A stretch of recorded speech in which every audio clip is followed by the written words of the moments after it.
All right, what's going on, everyone? Welcome to another edition of Crypto World Radio. Today, we're joined by Rebase, and we're also joined by Tone Garden, and of course, I have my partner, Feel Payne. And today's spaces are going to be recorded by Twitter. And hold on, man. And yeah, good to have you guys up here. If you guys want to catch a replay of the space, you can catch it up on our YouTube. And today we're just going to talk about shop. We're going to talk all things NFTs and also things relating to mass adoption for the next cycle and what exactly what is Web3 and what that entails for really society for the next 5 to 10 years. As I do believe this tech space is going to be very reminiscent of the late 80s to late 90s tech boom. And I want to introduce Rebase as my co-host for the day. Rebase, how are you guys doing, man? What's going on? How are you guys feeling? Hey, good. Thanks so much for having us on the space today.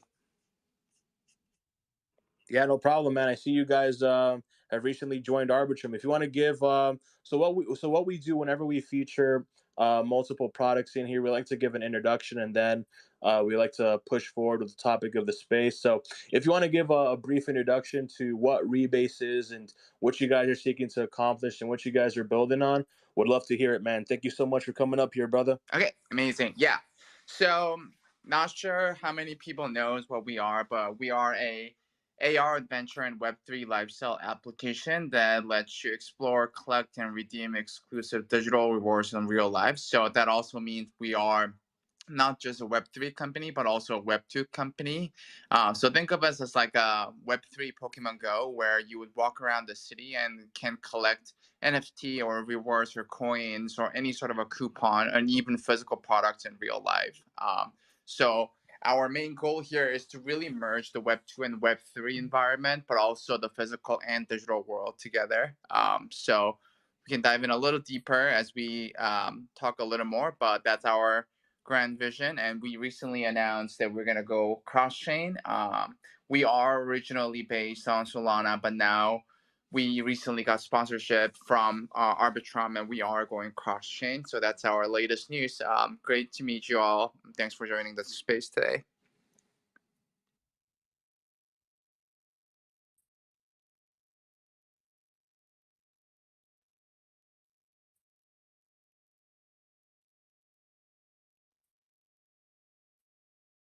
Payne has told me a lot of about what you guys are about and what you guys are building in the crypto space. Good to have you up here, man. What's going on? Hey, sorry, I think you cut out for me a bit. Yeah, there. you cut out, Lobby. Gosh. All right, I guess I'll put on the radio voice again, man. So yeah, it's just so just tell us a brief introduction on who you guys are, what you're seeking to build, and also what chain you're seeking to build upon. Of course, I see .eth, but would be interested to know if you guys are going to do some cross chain stuff and things like that as well. Yeah, so we're building a DApp called Tone Garden, which is a music NFT minter and marketplace. And we have a public beta live right now at tonegarden.xyz. We also have a Founders Pass mint live at tonegardenfp.xyz. So for now, we're just on Ethereum mainnet, which obviously does have some scalability issues when it comes to price and like people using the platform on a mass scale. So what we have is compatible with any EVM chain. So we are looking at Matic and Arbitrum as well. But yeah, what we have out with our beta at the moment is a fully functional NFT minter and marketplace, and we're testing other concepts like when it comes to the social aspect of how the DApp will work as well. And the community lead also, blackforces.eth, is speaking, so I'm gonna have him take the mic for a sec. Hello. What's up, Slippy? What's going on? Yeah, so we had this idea about a year ago when I was going very hard with the Seals community. I put an album out, just as my seal, as my avatar, and ended up in like 15 days selling 100 copies and making a nice chunk of change. I made about like $4,000 off music. So a little bit of my background is I'm a professional engineer in Detroit. I've been a professional engineer in Detroit for almost a decade. I've owned a recording studio for the last 7 years. So I'm very enmeshed in the culture of upcoming artists. And number one problem for upcoming artists is the cost, the pay to play. So when you're an artist coming up, you don't make any money off of your streams. It's very one-sided for the distribution platforms. So me being in crypto, seeing the level of community and the level of support that the seal supported me by being an active member, kind of opened my mind up to the idea of giving an additional revenue stream to the people that I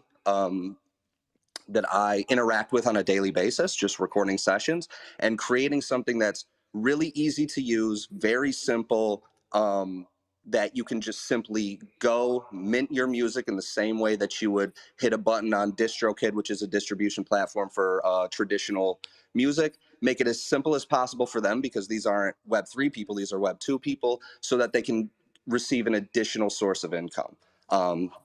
So that's my background, and that's my story, and all of that sort of set the path moving forward for what we're currently doing. All right, so one of the things I want to touch upon in this collaborative space, and it's something that Rebase is working on. I think with what you guys are doing at Tone Garden, it could be a pretty nice fit. I truly do believe so. So Rebase, why don't you go into a little bit of detail and what you guys are trying to do? I believe it's called location geo-based marketing.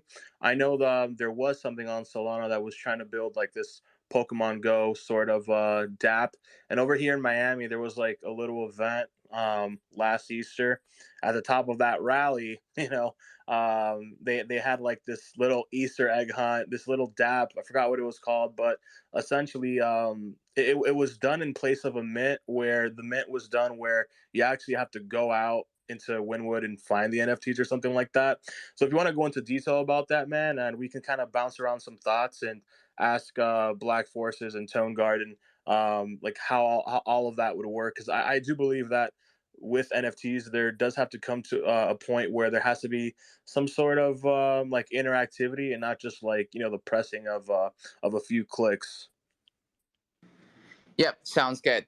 So we leverage a geolocation technology by so think of this as like a Google map almost, where like you would walk around the city, and when your phone's on, your location is being tracked where you are, and from there we spawn different rewards based on your project. So let's say if I were to work with Tone, um, and then you have a specific design or you have a specific music that you want to mint towards specific demographic or specific location, that we would be able to spawn that specific rewards or NFT within certain location, and users would get notification that reward is here around your city, and then you would turn on the app.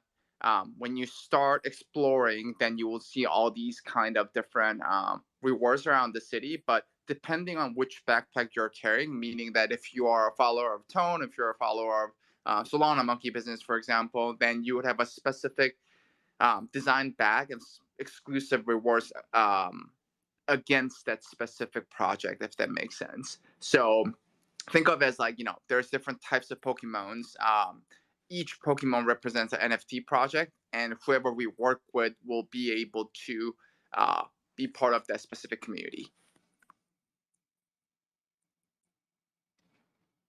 That's super cool idea for the geolocation. That's really creative. What was the catalyst to you guys coming up with that idea, or what was like some cool potential use cases you could think of? You know, just for everyday people to use. Right. Initially, how we came up with this idea is that we joined a lot of conferences, we joined a lot of festivals, but there was no interactions that's actually with the NFT, right? Like all these people come to conferences to learn about technology, to learn about new projects, but we couldn't really see the actual technology happening or engaging around the community or people. So we thought, would be really cool if you could go around and catch a Pokemon just as if you did, back 5, 6 years ago when that went viral. So that's how we started. And I think the use case really is working the best when you want to, aggregate the traffic to a certain location, or you want to highlight your, brick and mortar store saying, there's something going on here and there, right? So I think that was the main vision or driven idea that was big in. So we reached out to a couple NFT projects in here and there, and we're gonna start our partnership expansion to go live with conferences as well as the festivals. And would this be behind like token utility? And if so, like how would gas necessarily work?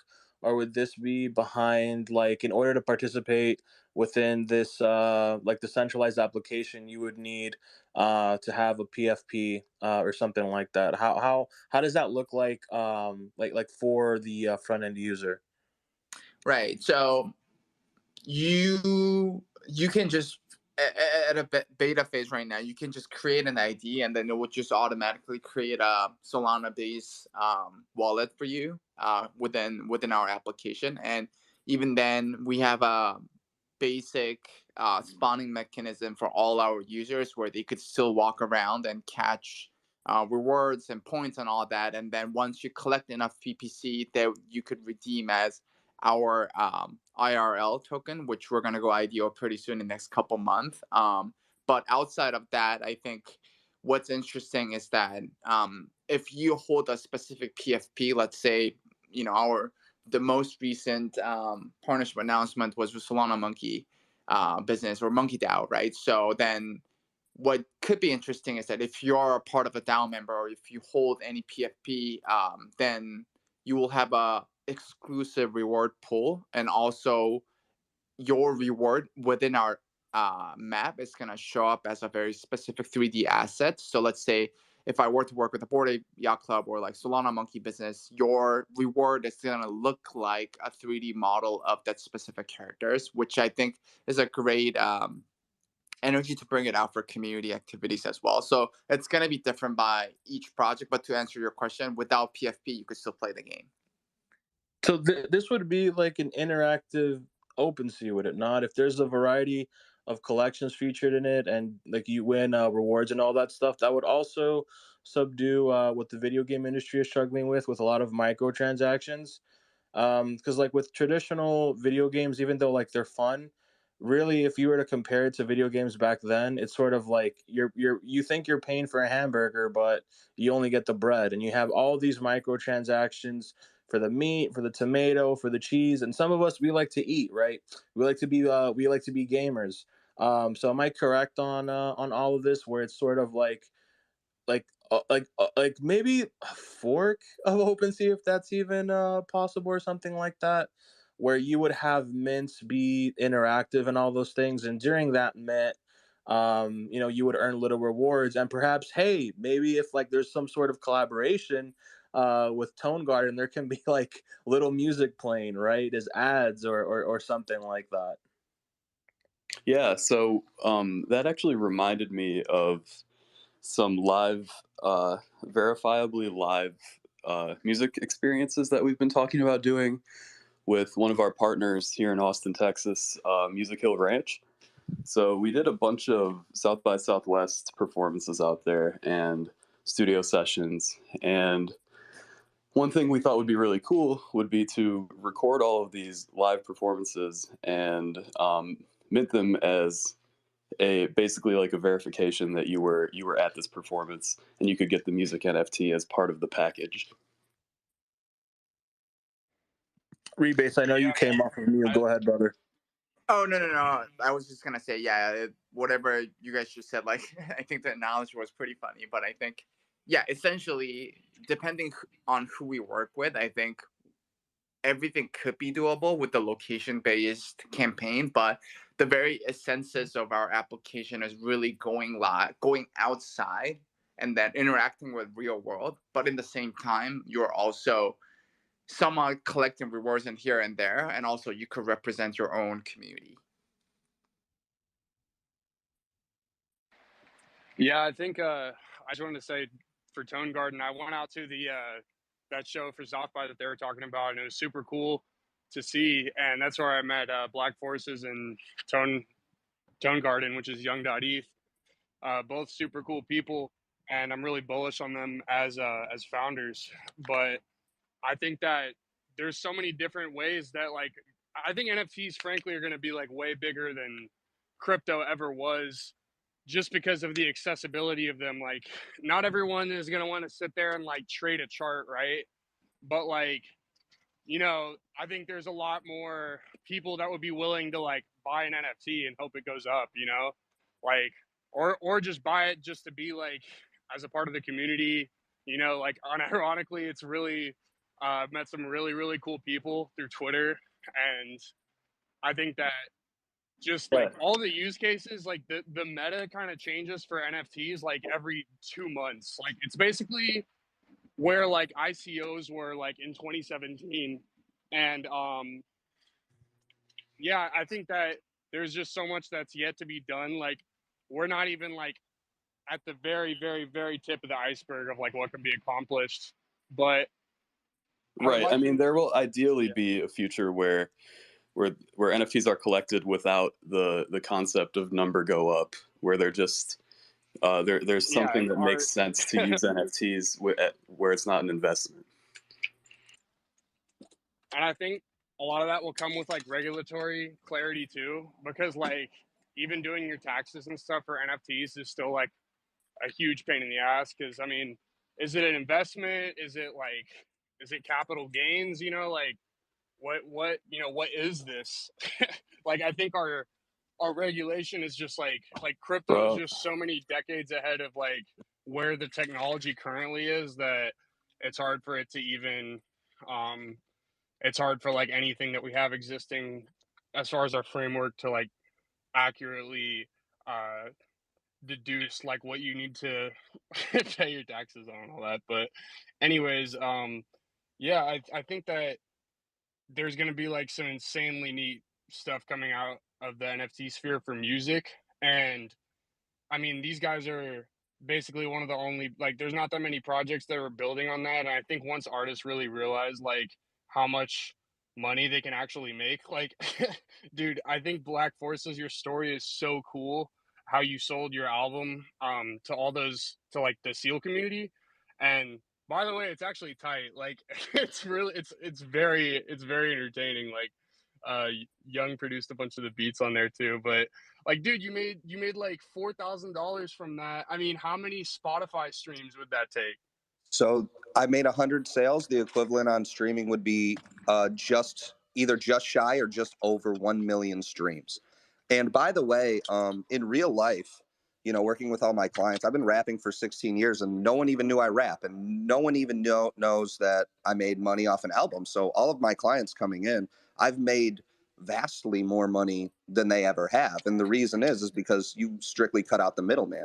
I mean, in the context of, Yeah, and what, it's like with like literally 0.001% of the audience. And so that's why I right. think it's so lucrative, because it's like, man, once you actually, like, once people realize like what's possible here, like, the pitch is just, hey, dude, like, you can literally, launch albums on here, like buy and sell songs, like all that can be done, and you don't even have to blow up. Like, you just have Yeah. to, like, and so I think that's super cool, and it's really empowering to like just grassroots artists in general. Yeah, just on that point, I see your hand is up, so I'll be very, very brief.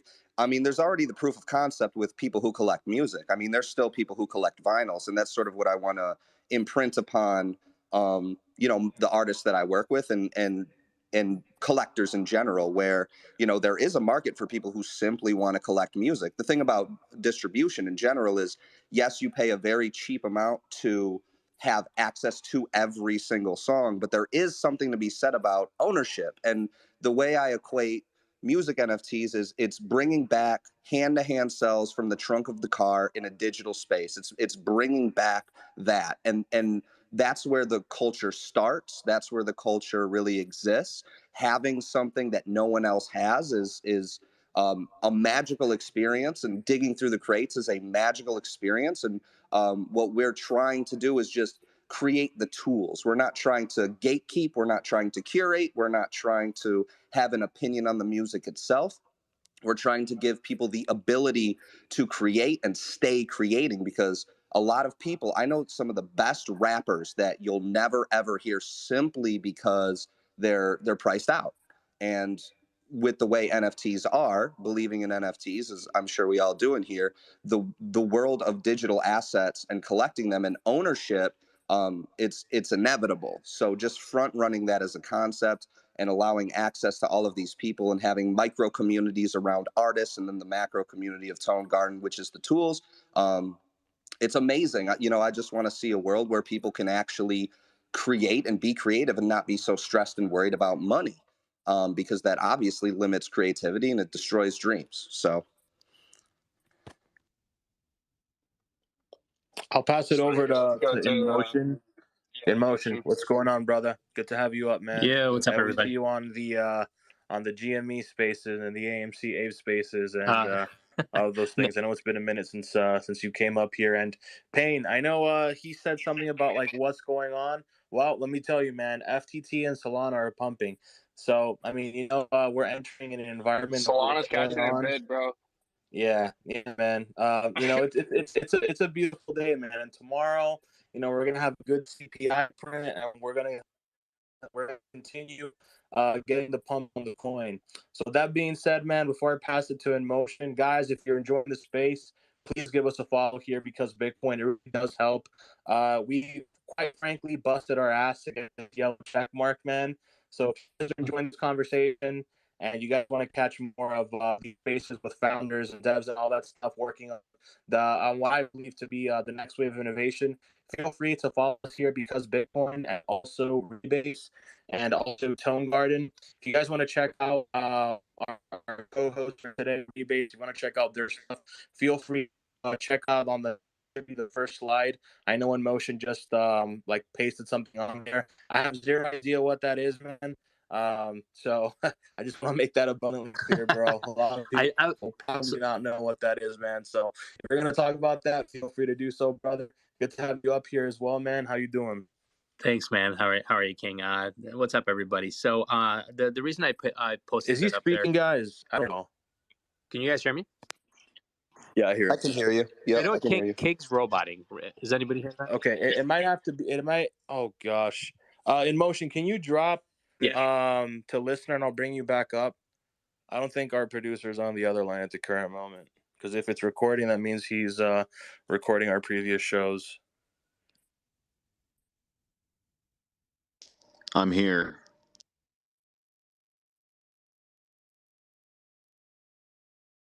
That was so ominous. Is that better? Okay, all right. I am here. Nice.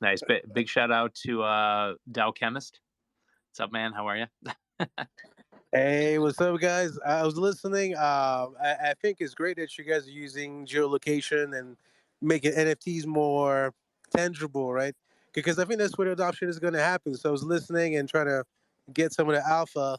And you mentioned something that I think is key is a lot of times we talk about music, we think about the mainstream artists that have those massive fans and ways to get the content out there. But a lot of artists are not necessarily shooting to become those mass celebrities, right? They just want to have a cool community of loyal fans that really love this stuff. And to your point, they don't have to worry about money. If you have 1,000 and tens of thousands of loyal fans that support your art and support your movement, a lot of times that's actually better than getting stuck in 360 deals and you have a record label that owns your master and you're producing songs and everything, you're living this lifestyle. But the reality of it, you're broke, you're in debt, and you still got to release music for those massive labels. So I think that's something that we sleep over. But I see that future for artists, not just in music, but just in general, to have a way to be more independent and to be more in control of their art and content. So I applaud that.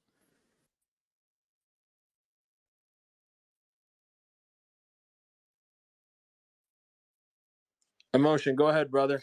Go ahead. All right, all right. So what I was getting at is, so the reason I posted what I posted up there is, we have a little problem going on in the space, and a lot of it centers around reinventing the wheel to kind of provide monetary value to creators, right? So a while back last year, I was just messing around with like I was on the Loopring blockchain, so just messing around with their API, and I started like getting into just minting whatever I could. I was just trying to see like, well, like what can I mint on this blockchain, right? So I mean, it's all IPFS based, just like anything on ETH. So literally, you just mint whatever you want. That you can that a browser will render or whatever. So I minted this really like simple drum machine. It's interactive. It's keyboard only. If you pull it up, you can mess around with it. It's pretty fun. And then this one dude that I know, he minted a full dynamic MPC that imports these loops, and he had a Discord party with my drum machine. And it was like the stupidest thing I've ever seen. Mostly because I mean, none of this is new. It's really just kind of like simple JavaScript programming that and really anyone can get at. But the fact that it's like like kind of being reinvented in the space is super super interesting. It's kind of like the wild west of the internet back in like the late 90s, early 2000s, when people were just like kind of throwing shit at the wall and seeing kind of fun stuff they could create. The only problem that I see that exists in the space right now, though, is all of the stuff that we're creating in the blockchain space is kind of free for all right now, right? Until all of these things are token gated and excluded from the outside community, like our problems are going to persist, right? So the whole point of monetizing everyone's creations is allowing them to be kind of in a secluded space where you can only get them through purchasing them, right? Otherwise, it's kind of a free for all unless that's what you're aiming for. So, I always kind of contend with artists releasing like albums as NFTs, right? Because like that kind of stuff is big, and technically you really just can listen to it. You don't really need to buy it, and that's kind of where a conundrum kicks in for me. What are everybody's thoughts about that? Rebase. Well, I I'll think just say, I think that's something for Rebase, given that like they're opening up like the onboarding for Web3 and all that stuff to that specific sector that you're talking about in Motion. I'll just say real quick too, in Motion, I think there's 100% a market for not only physical music but just like owning music.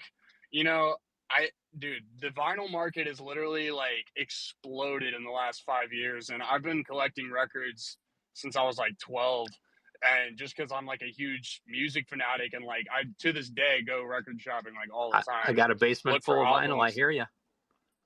And it's so, I mean, I think there's also like a lot of people that just like supporting the artist. And I mean, you even see that with like people on labels. Like people will just buy the vinyl because they know that like, oh, I want to have like this physical thing that I can show off, like it's really cool. Like even though, yeah, like you might not necessarily like play the record all the time just for casual listening the way you would with like Apple Music or something, but there's still utility in just saying you own it, and I think that's not going to go away anytime soon, especially as we go into a more age of renting everything and leasing everything. I think there'll definitely be like an emerging market of people who are just like wanting to like own everything, and I think owning things on chain is probably the purest way, like the purest form of ownership. So, Yeah, like as far as something digital, I completely agree with you. And in regards to ownership, it doesn't just have to be digital assets. You can technically put like physical assets on chain.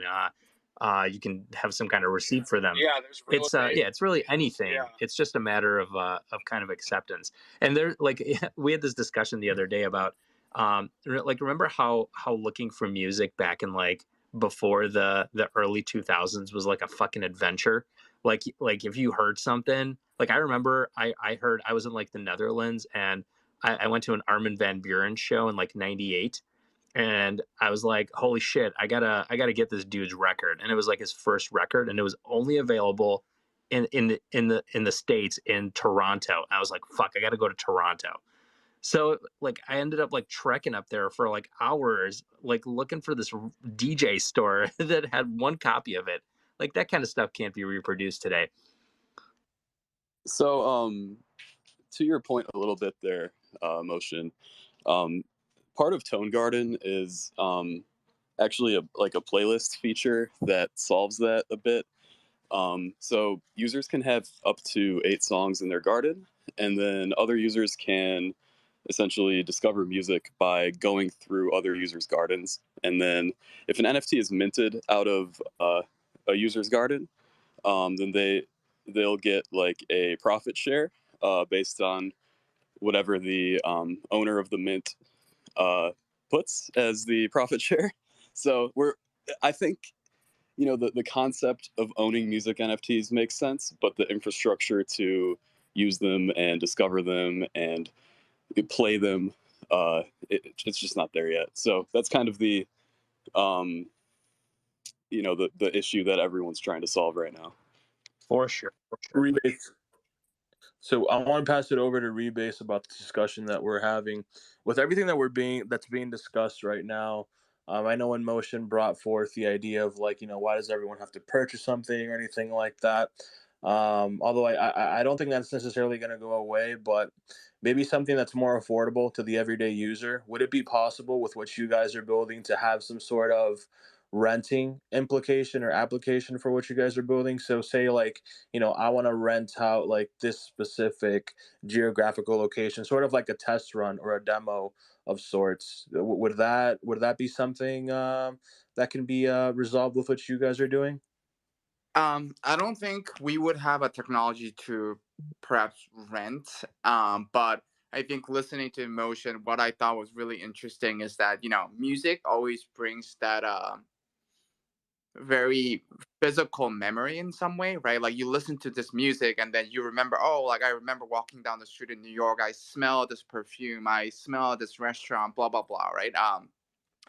I think that's a very unique memory and experience that users can relate. And I think if you can replicate this by music, so let's say that, I don't know, since NFT NIC is happening, let's say within the Times Square, there's a specific place where if you go near that specific location, then you can click claim the reward, and that's going to be music that you can only listen within that specific parameter. I think could be a cool concept, right? It's like you're not buying the music, but you got to make the effort to get out there to experience the whole thing. And this can happen, in chain, off chain. But I think this power of location plus music together, I think is just very powerful. I don't know why, but this just like really crossed my mind just now when I was listening to Emotion. But I think with NFT technology, obviously renting and even having your 721 to like multiply like NFTs and let people listen is definitely possible. But I think it's just that experience that builds upon the location is pretty cool. But yeah, and King, I do have to drop for the space, but I would love to come back to space and just talk more about this topic again. Yeah, no problem, man. It was awesome having you guys. No problem. Thanks for Uh, coming up. God bless you for taking the time to come and talk shop with us, brother. I look forward to what you guys are going to do in the industry over the coming years, and looking forward to having you guys on Spaces relatively shortly, brother. Take care, Yeah, man. let's Take chat care. again. Thanks, man. Thank you, everyone. Thank you for listening. Bye. No doubt, man. Mr. Producer, just make tone.eth the next co-host right after. Yeah, just make tone the co-host.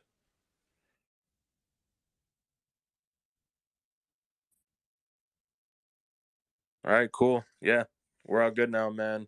So I guess we can move more into more broader broader market discussion, man. I think it's something that should be explored up on these spaces. So, we've spoken about what Rebase is all about. We've gone into depth about what you guys are doing with music, NFTs, and all that stuff. But I wanted to gauge on how you guys are seeing the current market at the moment.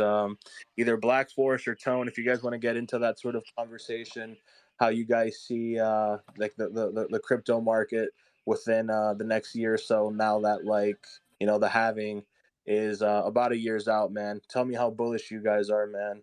We got to get some bulls in here. This is a bulls only space. We don't need Yeah, any like low T bears I talking think death. I think Feel Pain might remember. I was pretty bullish around like 15K Bitcoin, and He was I dumb kept making bullish the at the joke bottom, that one dude. of our group chats I kept making the joke that the top is in when our whole group chat gets bullish at like 27K. But I mean, I think 32K, whatever, maybe 44K could be the top. Who knows? But I think we probably dip at the end of the year, and then 24, 25 will be probably the best years of our lives. Survive until 25. That's the motto, huh?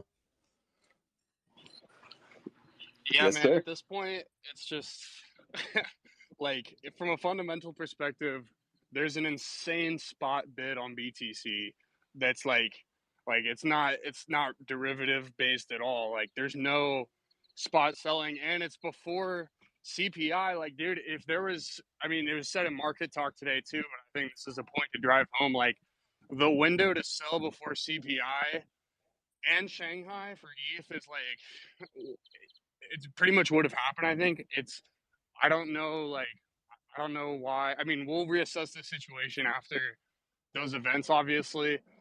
But as far as crypto, it doesn't give a fuck about the rest of the market, and I still think that people have so much PTSD from last year. And this is like the main reason I'm so bullish is because people have so much PTSD from last year that they forgot that like BTC's like fair value is like it's just now really getting into fair value territory because that like I mean we had FTX, we had Luna, like you guys know the deal. There was like an improbable number of black swans that all concluded.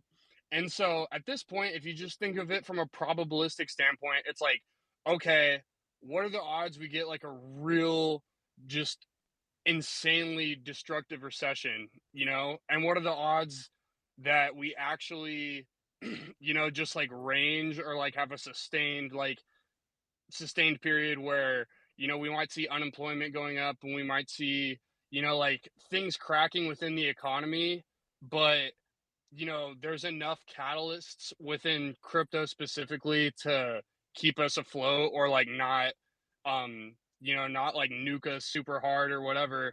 I just think at this point, like there's still like retail has not started bidding like to the extent that we think they are, because if you look on the weekly volume on BTC, like it's not even like that high. And considering where we are, like I mean I'm just now starting to get my friends like, hey, like seems like crypto's just doing good, like it's the time to start buying. Like they're just now Uh, asking those questions, and uh-oh. usually we don't top. I know, but usually we don't top until like a month or two after that. Like that's the Pico top is never like when they're just starting to get interested. It's Pico usually when top is like you're Pico like the top. Pico top for me was like I was dude, I went to my brother's my little brother's football game in like October 2021, and I remember sitting with my mom next to one of her friends, and like they're like in their 50s, right? And they're talking like she's just randomly talking about fucking Polkadot, like and Cardano and shit. I'm like, oh fuck, dude, it's so over. Like, because it's like who's left to buy at that point if like you're fucking my mom's friends are Yeah, like skating. when I remember a guy sitting next to me at a random bar was telling me he was buying the unicorn coin on Coinbase. He had no idea what it was. He was just What, like, I heard it's gonna Uniswap? go up. He's like, yeah, he's buying Uniswap on Holy Coinbase. shit. The What's screaming to unicorn me, coin. bro, is that, Yeah. like, dude, a lot of these. I'm sorry to say it, bro, but like, I understand if some people are saying recession this, recession that, but listen here, Bo. Last summer, gasoline was $8, $9. Okay, um, I think that was people that was forgot pretty that like bad. people literally had to quit their jobs because they were losing money from the travel, like to drive to their job. Like in California, people were literally like had to quit their job because they were losing money after gas to commute Yep. to work. Like, dude, that was fucking terrible. Like last year was horrible, Yeah. and like, dude, we saw 401ks just get nuked, man. Like, I don't know, you know, Bro. if you really like the form of my thesis has just been like, okay, what are the odds we get a recession and what are the odds we don't? In the event that we don't, which I would say like is probably like, and this is just, I'm completely pulling this number out of my ass kind of, but I think it's probably like 60% that we like don't, 40% we do. And it's like, all right, well, if we don't get a terrible recession and like people still have money, why, like, they're gonna start bidding. And I don't know, like, there's never been a recession where everyone has anticipated it. Like, that is one of the things, like, I read on Bloomberg Terminal every day and stuff, and like Yeah. there's people that literally, like, the most least financially literate person you can think of is telling you there's a recession coming. And I think as of like big institutions, like 85% were positioned for a recession. And like, keep in mind, these are the same institutions that didn't outperform SPX, right? So it's not like these are like, giga brain quant traders necessarily. Like, they get things wrong too. And all I know is, dude, like the left curve thesis is just like, bro, like, if 85% Bro. of people are still bearish, like, Yeah. and they're selling every 5% pump, like, we're gonna fucking keep going. Like, I think people lost the plot. I think people lost the plot and forgot that, like, we're here because the number goes fucking up. Like, Yeah, dude, that's dude, like and why we're in crypto. Like, dude, AVAX and Solana had a higher valuation than Coinbase stock. And if you think about it, right? If you look at something like dude, Coinbase, don't get me. I'm disgustingly bullish on Coinbase stock, dude, dude. That shit's dude, gonna. listen, That shit's. I literally have my parents throw like their whole, like, most of their fucking like retirement in that, bro. Because I'm like, dude, bro, I think that's the safest bet that you can get as far as yeah, like that will easily 10x, dude, from here. Like, I mean, it's literally just a fucking altcoin that happens to be a stock, bro. Like yeah, that, and it's lower evaluation than Doge, and Coinbase has an edge. Coinbase God, has an edge that like can't be understated, man. Like, they're the only publicly traded crypto exchange, period, in America, or not just in America, but in the world. And so it's like, dude, I yeah, mean, yeah, it's like dude, and as safe as it gets, as they far as like if you want exposure. But they also have like over 10%, like right around 10% or so, give or take a few percentage points, of the total Bitcoin supply, right? So when you have something like that, and then something like MicroStrategy, where they own one out of every 150 Bitcoin that'll ever be in circulation, and they have more BTC on their balance sheet than the amount of BTC that'll be produced per block for the next 2 years. Like, for the average person, like, if you don't want to build an exchange account, if you don't want to have a MetaMask or any of that stuff, then just buy those stocks, right? But I want to introduce Blockchain Buds. What's going on, man? Good to finally have you up here. I know Rebase had to go, so what's going on, bro? Feel free to introduce yourself, and I mean, bro, tell us how bullish you are, bro. Let's go. What's good, King? Appreciate you having me. Yeah, dude, I was listening to the conversation. Can anyone hear him? I'm not able to hear him at all. Yeah, I can hear him. Hold on. I'm gonna leave and come back. I'm gonna drop I can down. hear you fine. It's probably you, Bobby. Oh, Yeah, I'm gonna drop down from co-host, Mr. Producer. Just bring me back up when I enter the room. Okay, bet. Yeah, dude, I was listening to y'all's conversation. I have no idea what the fuck y'all are talking about. I've got to be honest.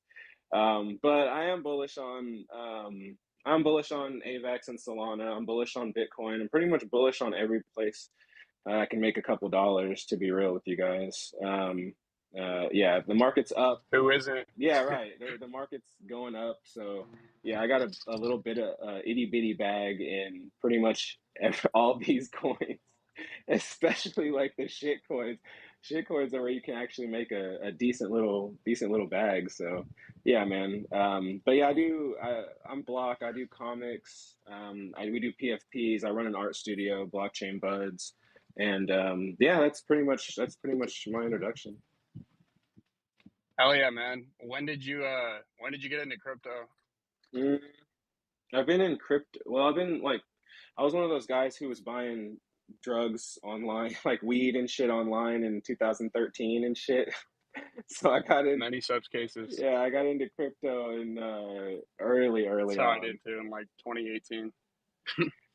But I wasn't that early, but yeah, but I also I spent like a little bit of nothing, but you buy Bitcoin, you buy pizzas, you buy all kinds of crazy shit with Bitcoin, and then like you realize 10 years later that that's generational wealth. You faded yet again. Spent like 40 mil on a fucking ounce. Exactly, bro. Exactly. Yeah. So it is what it is, Brutal. though. It is what it is. Like it happens. But yeah, dude. Yeah, so I've been in crypto for a long time.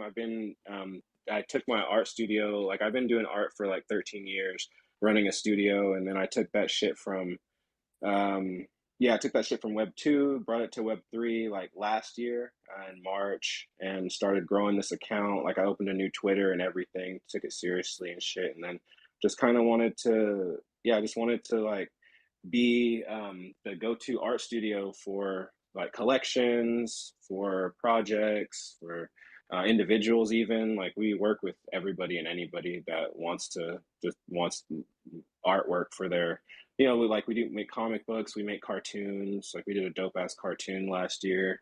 Yeah, we just do all kinds of shit. So that's what I'm on right now.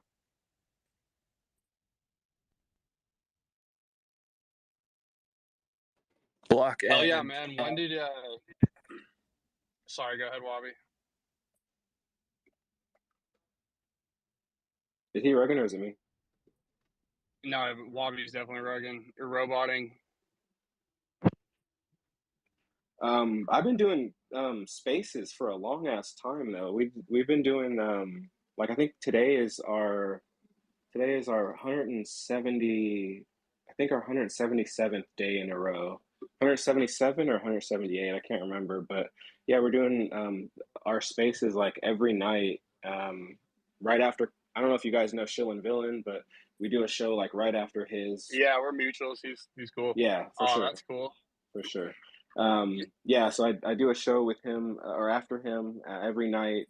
So I've been doing that for like 5-6 months now, 170 something days in a row. And how long have you guys been doing spaces? Is my question. We me and Wabi were doing spaces since since about the merge last year. So like I can't even, that was like September maybe. And then we both got brought on to Because Bitcoin to like have them be our media partner for Crypto World Radio. And so we just did episode 100 not too long ago. So nice. I think we've got we've got a bunch of great guests and projects under our belt at this point that we've interviewed. And it's super cool to just, I feel like it really gets you, like spaces are like, I'm super bullish on spaces, dude. I think nobody really like understands how lucrative they can be as like a marketing tool yet, you know? Yeah. Because like there's really not many people that can like run up an account like with organic followers in like a year, you know? that's like really impressive, but it's pretty easy to do on Spaces. Fuck yeah. You're so right, You bro. know, it's like, Bro, dude, you bro, can't. you say There's one no word. other place you're gonna be able to do that, dude. Like even tweeting, like you're still gonna probably have to get like some big accounts to retweet you, you know.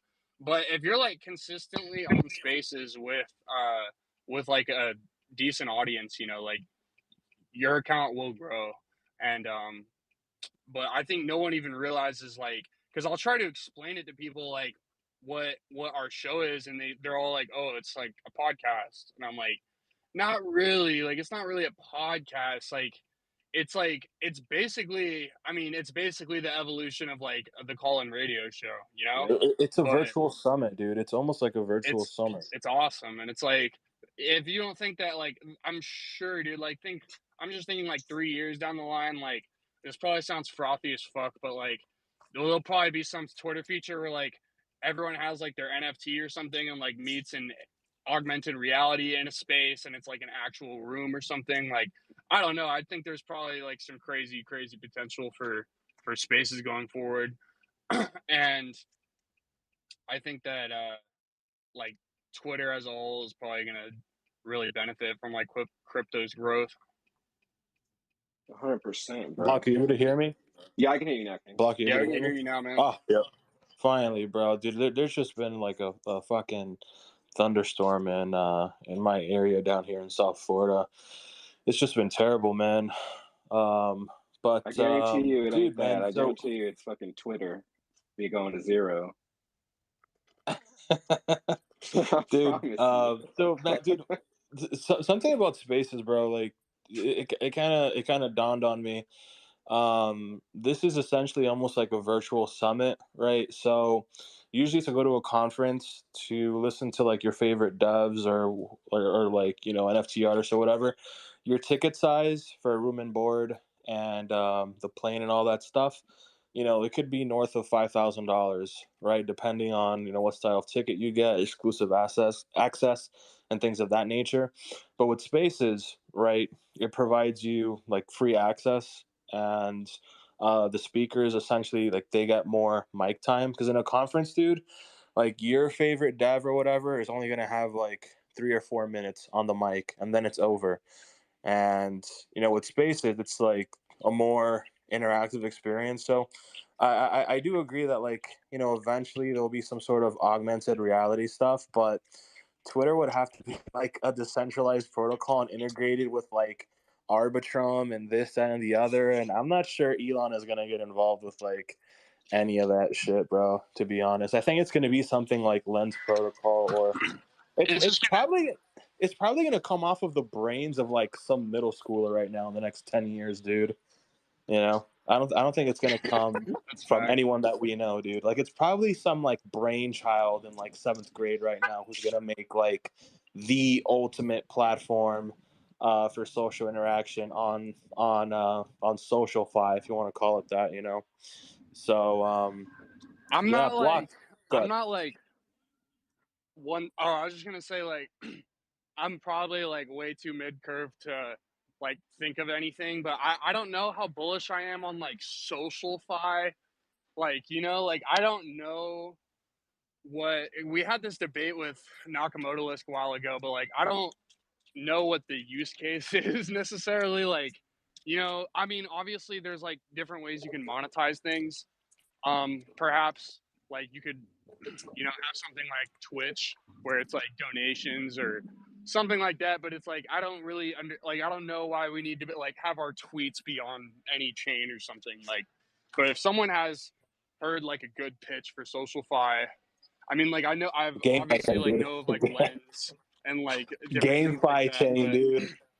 It's gonna be on GameFi chain, and it's gonna have a nice UI with a sweet AI, dude, to navigate all your transactions and stuff like that. But Block, you said that you're doing like artwork for NFTs on comics and all that stuff. I wanted to pick your brain and kind of gauge how that would look like over the next cycle. Like, would there be like a royalties system or whatever? Like, say I have a PFP from Sappy Seals, and that specific Sappy Seal gets featured on like 10 chapters or whatever. Would that underlying PFP receive any sort of royalties from being featured on one of your comics? How would that work exactly?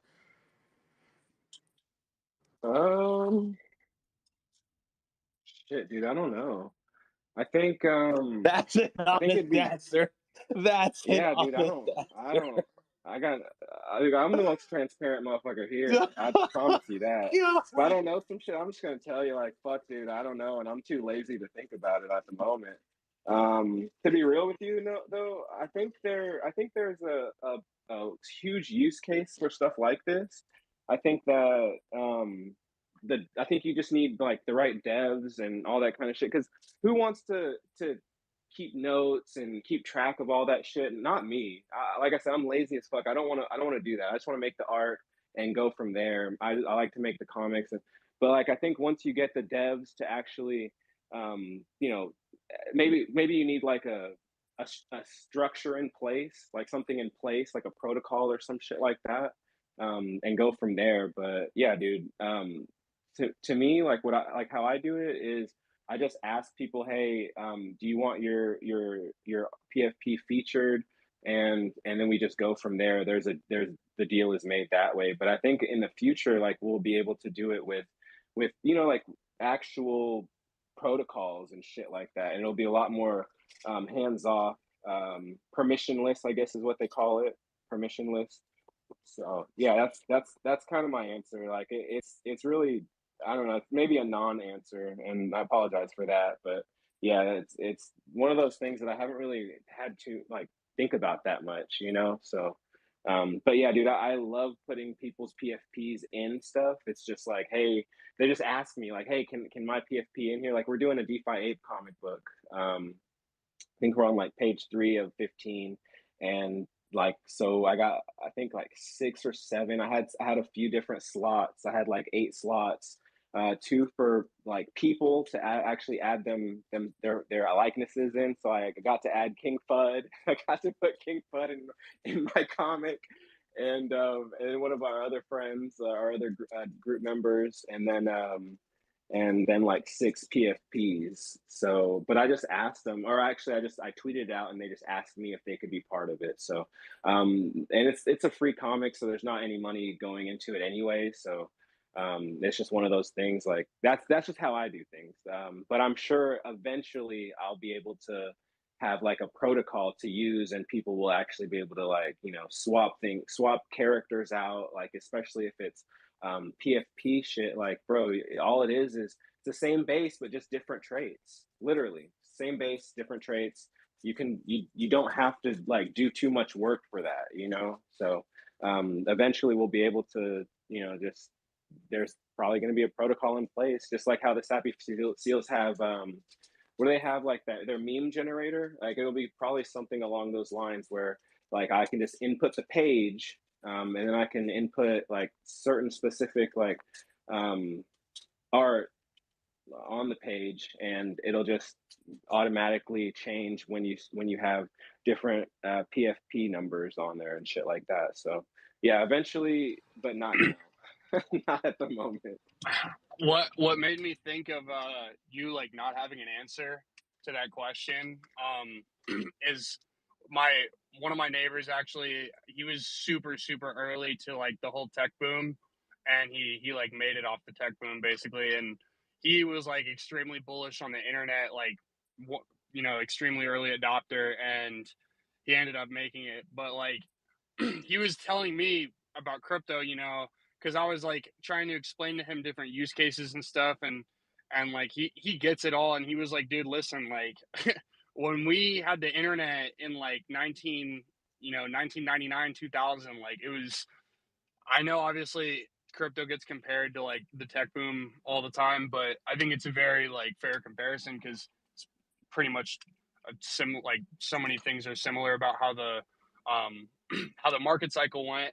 And so he was like, dude, we don't know, like we didn't know exactly like what it was going to look like, but we just knew that there was something to this technology, like we knew that it was lucrative, and we knew that eventually people smarter than us right now will figure out cool shit to build on here. Because like just think about the amount of people that are like extremely intelligent, you know, like turbo competent individuals who could like build crazy cool shit as far as like, you know, social fire, like different things that I'm saying that I can't think of ideas for.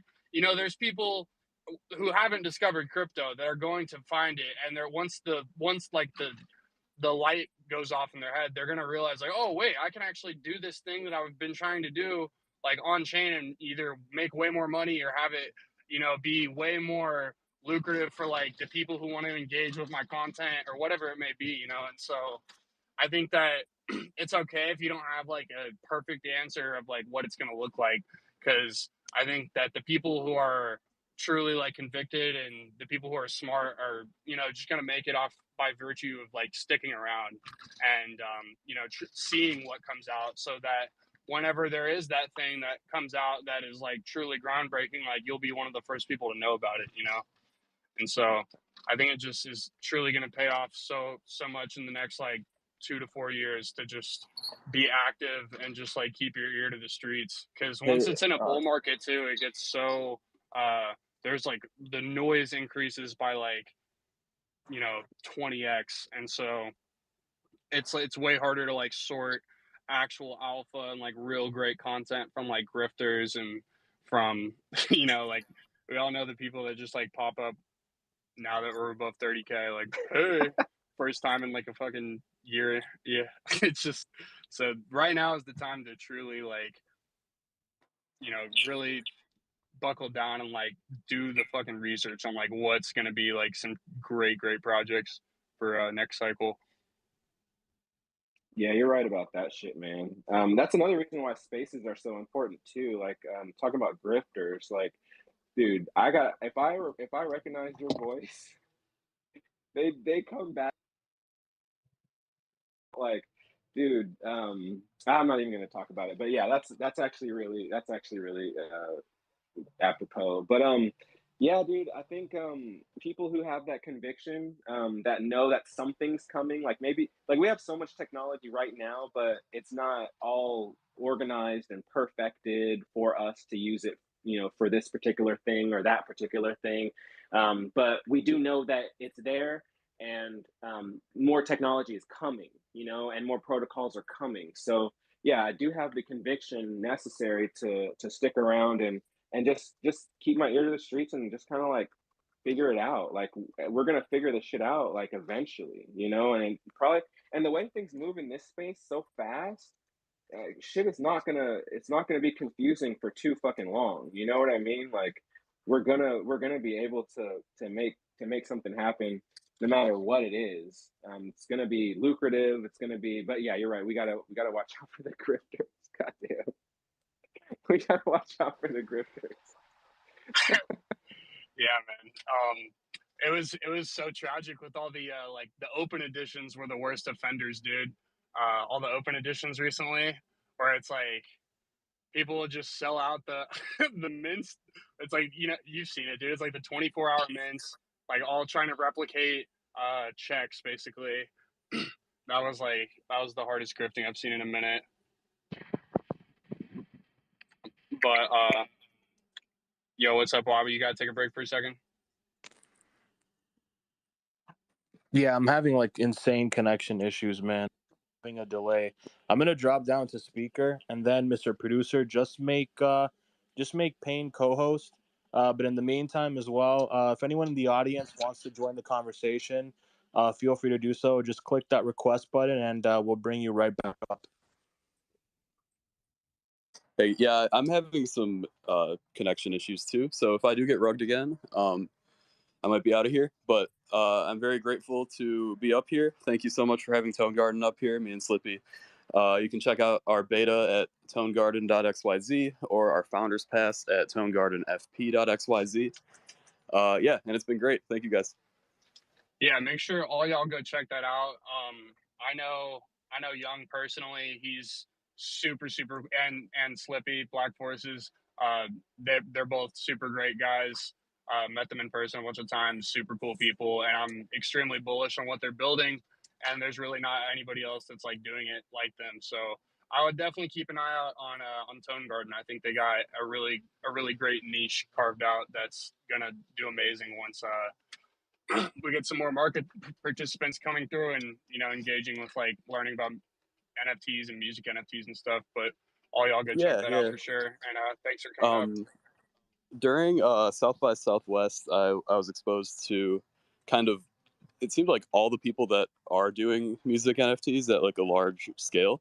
Um, like Slippy said, we both work as audio engineers, so I was able to record like Sammy Arriaga, TK the Legend, and a few of these other guys that are really making real money from their music NFTs.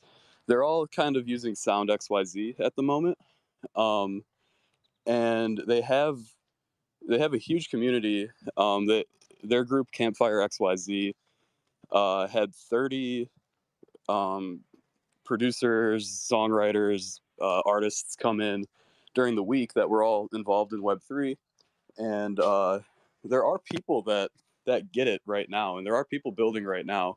And like we were saying earlier, like the infrastructure is just not really there. It's being built out, but I am excited to see kind of what comes from all this. Yeah, man. Did I don't really know, to be honest, how is Sound XYZ like differ from the product that you guys are building at Tone Garden? So Slippy, did you want to take that one? Sure. So sound is very polished. Is a very polished marketplace, and they're doing a great job in like being the tip of the spear for music NFTs. What we want to do differently is we're much more decentralized. We we have no um, we have no problem allowing anybody to put any type of audio they want, and we want the community itself to figure out what is worth putting on. So, we're more focused on blending experiences, blending Web 2 creators, Web 2 musical artists, and giving them the tools in order to find their community and engage with people and find that stream of income. And really triple down on experiences, triple down on making your experience your own experience. And like I said, Sound is doing a great job with what they're doing. They're very necessary for pushing the ball forward, but we have a different emphasis and we have a different vision as far as the tools we're providing in the community that we want to build.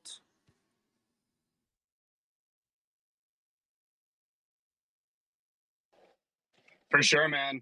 And do you think like, I mean, the way I picture like Tone Garden, like, have you guys thought of ways like I picture it as something more like kind of like a Patreon meets OpenSea of sorts, Because I mean, there's even potential for like podcasts and stuff. You could have exclusive episodes that are only sold, through like through like a deployer, or you could have you could have like exclusive live sessions of like some concert, right? And like it's exclusive, and only the people who bought it are eligible, right? And so like Well, to listen don't to release it. And if all it the don't release all the alpha. Yes, that we're working on all of that right now. It's founders pass holders are the people who get access to the most amount of shit, basically. Like we're very everything we do moving forward, our founders pass holders are the ones who are going to get everything, if not first exclusively. But yes, like, so me being very tapped into the Detroit scene, I know a couple people around here where, I can just say something like this. So right now I'm working on basically like a class in order to teach people how to go from their mom's house with zero experience engineering all the way up to becoming a professional engineer, running a studio and scaling it. And things like that will be exclusive for founders pass holders. Making deals with people around here will be exclusive to founders pass holders. And where I'm sitting right now, we're building out a physical space, which will be heavily discounted for founders pass holders. So all of these things we're building, it's a slow roll, our emphasis right now is getting our UI, getting our product you as user friendly and seamless as humanly possible. And then beyond that, we're really looking towards exclusive content, education, tools, and spaces, like physical spaces. So yeah, Yeah, exactly. and so we're looking to really have a fully functional free to play version of this, and then also kind of a pay to play version. And our main difference from sound is we're not here to curate any type of sound. We're here to build the tools to allow creativity and seamless creativity. Where we're like we're not here to look over what people are minting. We want to provide the tools for people to mint to be creative. And just to emphasize that point, I came to this realization relatively early in my career. So, and I've stuck with this. This was a big lesson for me before I was anybody. So when like Lil Yachty came out and when Lil Uzi came out, I did not like their music at all. And obviously I was wrong as fuck, right? So me being a founder of something that allows people to put their music up, my opinion doesn't necessarily mean anything more than anybody else's. These markets that exist, like you can even say regionally with music, Detroit has its own sound. Texas has its own sound. New Orleans has its own sound. And you need to allow people the freedom amongst themselves to decide what's dope and what's not dope, not a gatekeeper, not some sort of, guy who just wants to say that's good, that's bad. This is art. And if you allow art to just breathe and give people the tools, then art seeps in and creates culture, and then culture spreads out. And that's the emphasis, is we want to create a culture of creativity with as little limits as humanly possible, because there's definitely going to be how they have SoundCloud rapper. There's definitely going to be NFT rapper. And I don't want the power, and I don't think anyone can have the power to dictate what that means, if that makes sense. No, that makes perfect sense, man. Like I was super early on SoundCloud, and I love music. It's probably my biggest passion outside of crypto, and I think that I completely see the vision, and it's super cool. One thing I was gonna ask you though, like, what are you guys planning on doing for like if you upload like copyrighted music or something, like are you guys just gonna put like a disclaimer like, hey, we're not responsible for anything uploaded? Yeah, exactly that. And it would be essentially the same thing as like when you buy a CD.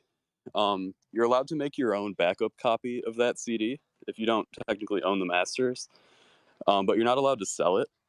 So the way that would apply to NFTs, to my knowledge, is you're allowed to create a backup, like an NFT backup or a digital backup of something that you don't own, the masters too, but you can't sell it. So the liability, of course, once you accept our terms and conditions, would fall on who's essentially selling that content illegally.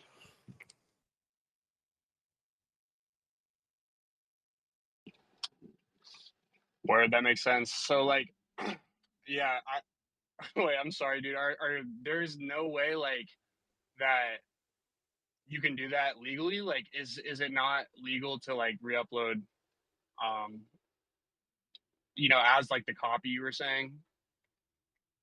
Um, yeah, yes, and it is blurry with NFTs right now. And Yeah. if you remember, like we've been making a lot of comparisons to early internet, and there was a whole issue with Napster and all of these, like Metallica coming out being basically anti-internet because they didn't like people stealing their music.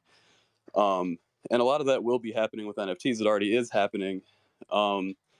And there isn't really much, like everything else in crypto, there isn't much regulation for it yet.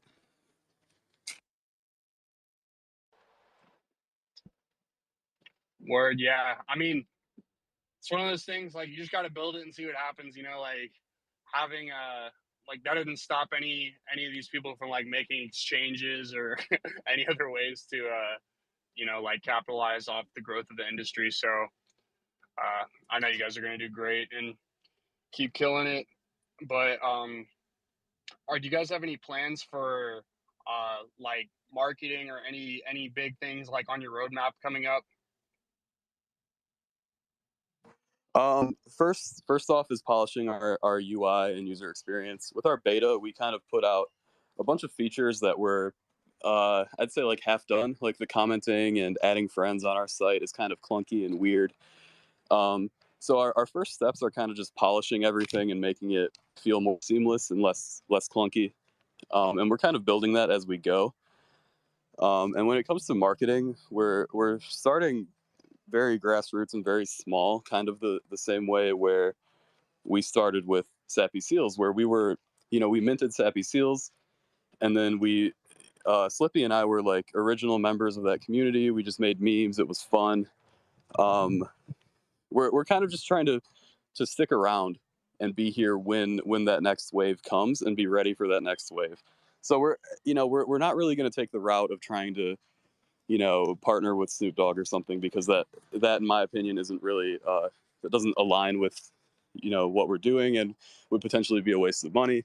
But we do want to just provide the tools for an artist from any community.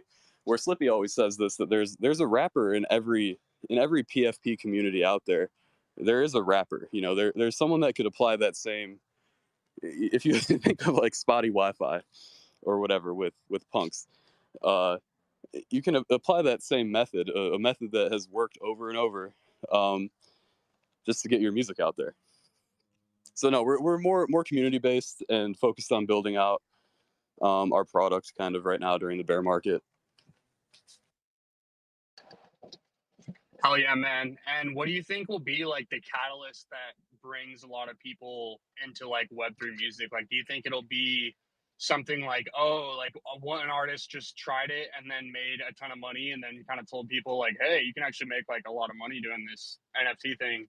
Or do you think it'll be more, just like a gradual increase over time? From my perspective, though, I'd imagine it'll be similar to SoundCloud.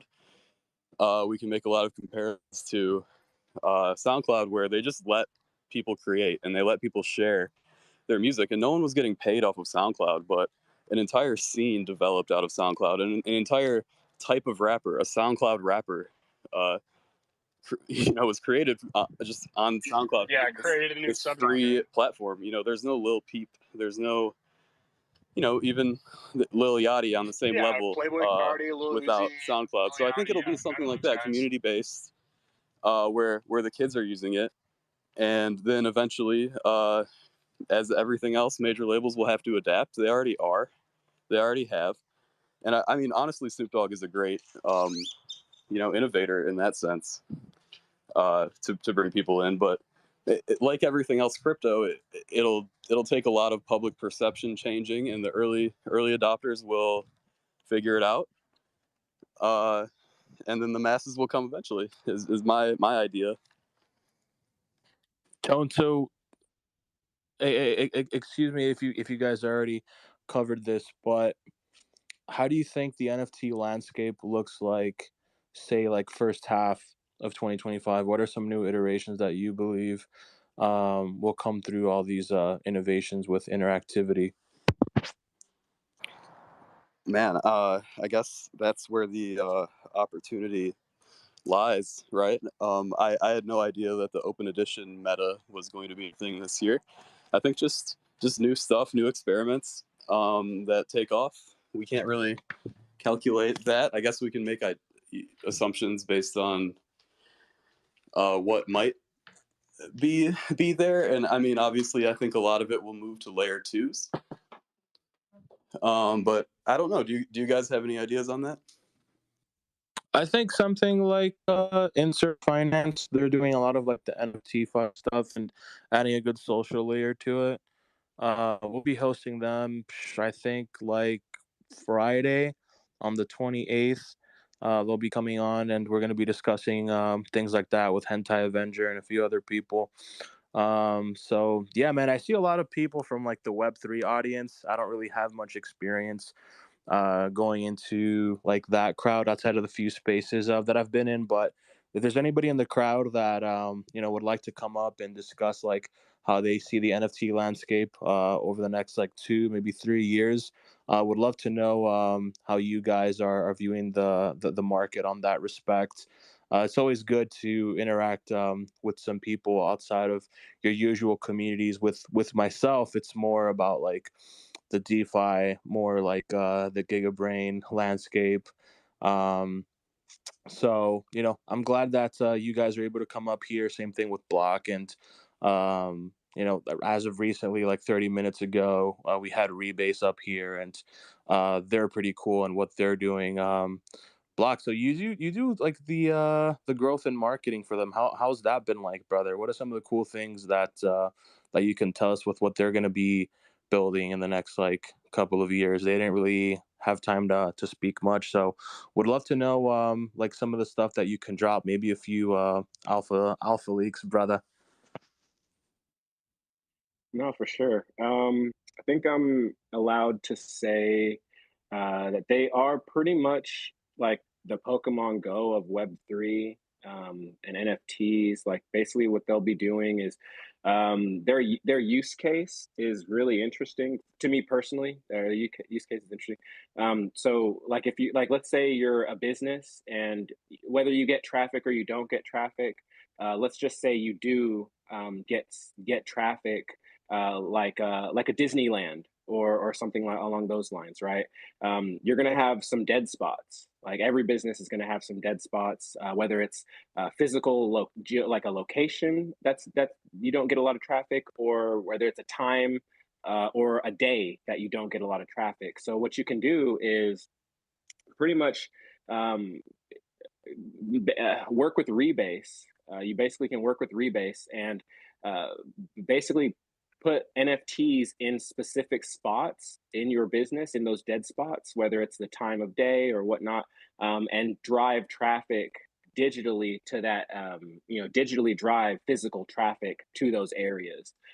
So if you're if you're a yeah, like Disneyland, you want people to go to these dead spots, you can just place your NFTs there. If you're a Starbucks and you want people to come on Tuesday and nobody comes on Tuesday, you put your NFTs there on this time on Tuesday, things like that. So that's pretty much like something that I believe that is a dope ass use case for any and every collection, or like collection wise, but also business too. So Rebase is something they found a niche to kind of hop into. And I don't know, like we had an AMA with them and we learned a bunch. We learned a lot. It was like last week that we had an AMA. We got to do another one. We got to do another one soon. But yeah, that's Rebase. And one of the other like super interesting things about Rebase to me is like it's almost uncrackable or unhackable, where you have like you have like Fortnite cheaters, or I don't know, like basically people who like put on a VPN and stuff like that. Well, Pokemon Go, they had like people who were just spoofing their locations and stuff like that. It's kind of one of those things where they don't actually allow you to like spoof your location. They have a bunch of devs working on stuff around the clock, and they're 80% done with their app. So there's only a few different like bugs to work the kinks out of their app. And I actually have a bunch of codes left over from the AMA if anybody wants a rebase code, access code, so they can beta test the game. Just get in touch with me and or DM me, and I'll give you a code. So, but I think I have like 8 left. So if you guys want that code, just get in touch with me and I'll give you the code. But it got to be quick. So yeah, that's that. Pretty much Rebase is uh, like they're the first company that I actually started working for in Web3. Like obviously I did, artwork and comics and stuff, but I've been growing this account for the last 10 months, 11 months, trying to get an actual marketing gig. So they're my actual first company. And the reason I went with them is because I believe in their product. Like it's an application where you can really help people. Like if let's say you're a collection, and people aren't really super. I guess it's like, let's say it's not popular, or maybe it was popular. You want to get popularity back to it. It's one of those things where you can partner with Rebase and get a lot of interested parties, whether they are, like whether they're NFT people looking into your business or your collection, whether you're trying. I mean, it's just basically like a trifecta. You have the business, you have Rebase, and you have the collection, and all three kind of gel together in a seamless fashion to where if you're interested in the collection, you're going to be exposed to the business and Rebase through Rebase. If you're interested in the business and you go there, the business is going to be like, hey, like we also have these digital collectibles that you can get on these particular days, whatever. So you're going to be interested or exposed to Rebase and a collection, whatever the collection is that they decided to partner with,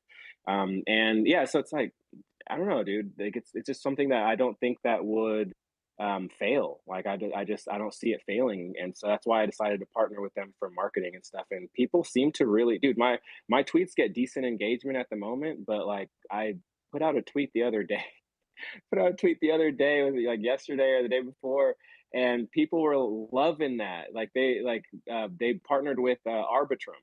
The Rebase partnered with Arbitrum, so they're going to be on the Arbitrum chain as well. And like they had their big Arbitrum airdrop and stuff like that happen. So people are more interested in Arbitrum. It's on the tip of everybody's mouth and stuff. So it's like it's one of those things where they're doing the work to build, like actually genuinely build in the space and not just leech, not just like feel like Payne said, grift. They're actually doing real work in the space. So yeah, that's why I became bullish on them, and that's why I started working with them on their marketing and stuff. Oh yeah, man, that's what it's all about. I think yeah, like I said earlier, now's the time to really dig into like these lower cap projects because frankly, like you're probably not going to make it just from BTC like next cycle, and so like all the real like 50x, 100x opportunities are made during times like now and within the next like 6 months of like accumulation ranges. There'll be plenty of time to like accumulate some good bags. I think that I think another protocol I'm really still bullish on is Aave. They're gonna they have an insane TVL. I think there's a nice ARB with almost any protocol that has like a way higher TVL than market cap, because in a bull market, I mean, market cap is traditionally like 10 or 20x the TVL, and that's what it's been like historically in crypto. And so when there's shit like Aave and shit like Arbitrum that's like trading way below their TVL, it's objectively undervalued because it's like, all right, well, if there's $3 billion like staked in this protocol and the market cap of the token is only worth like 1.3 billion, like the super left curve ARB is just like, oh well, it should be worth more because they have money they have more money staked there than the value of the token. So that gap will eventually close. And so I think there's a lot of opportunities like that with Lido, Aave, Arbitrum. But yeah, I think that right now you should really be in these spaces, like just trying to gain as much alpha as you can. They'll just being in spaces all day is like really, really put me on to like so much stuff over the last year. Like I swear I've met and sourced like almost all of my information like through just like small group chats from people I met on spaces or from spaces in general. So pretty cool to be here, man. I totally agree. Totally agree wholeheartedly. Like I said, I've been doing this for the past few months, doing my own spaces. But before that, I would just hop in spaces, and I would be in spaces all day, like all day, every day, learning. Sometimes just shooting the shit, just sometimes just hanging out. But most of the time, people aren't just on spaces to BS. They're on spaces to kind of connect. And one of the best ways to connect with people has been, or I've noticed that it's been to give them alpha. Like literally just, hey, here's a way to make some money, you guys. Like we're doing a series since we started last week.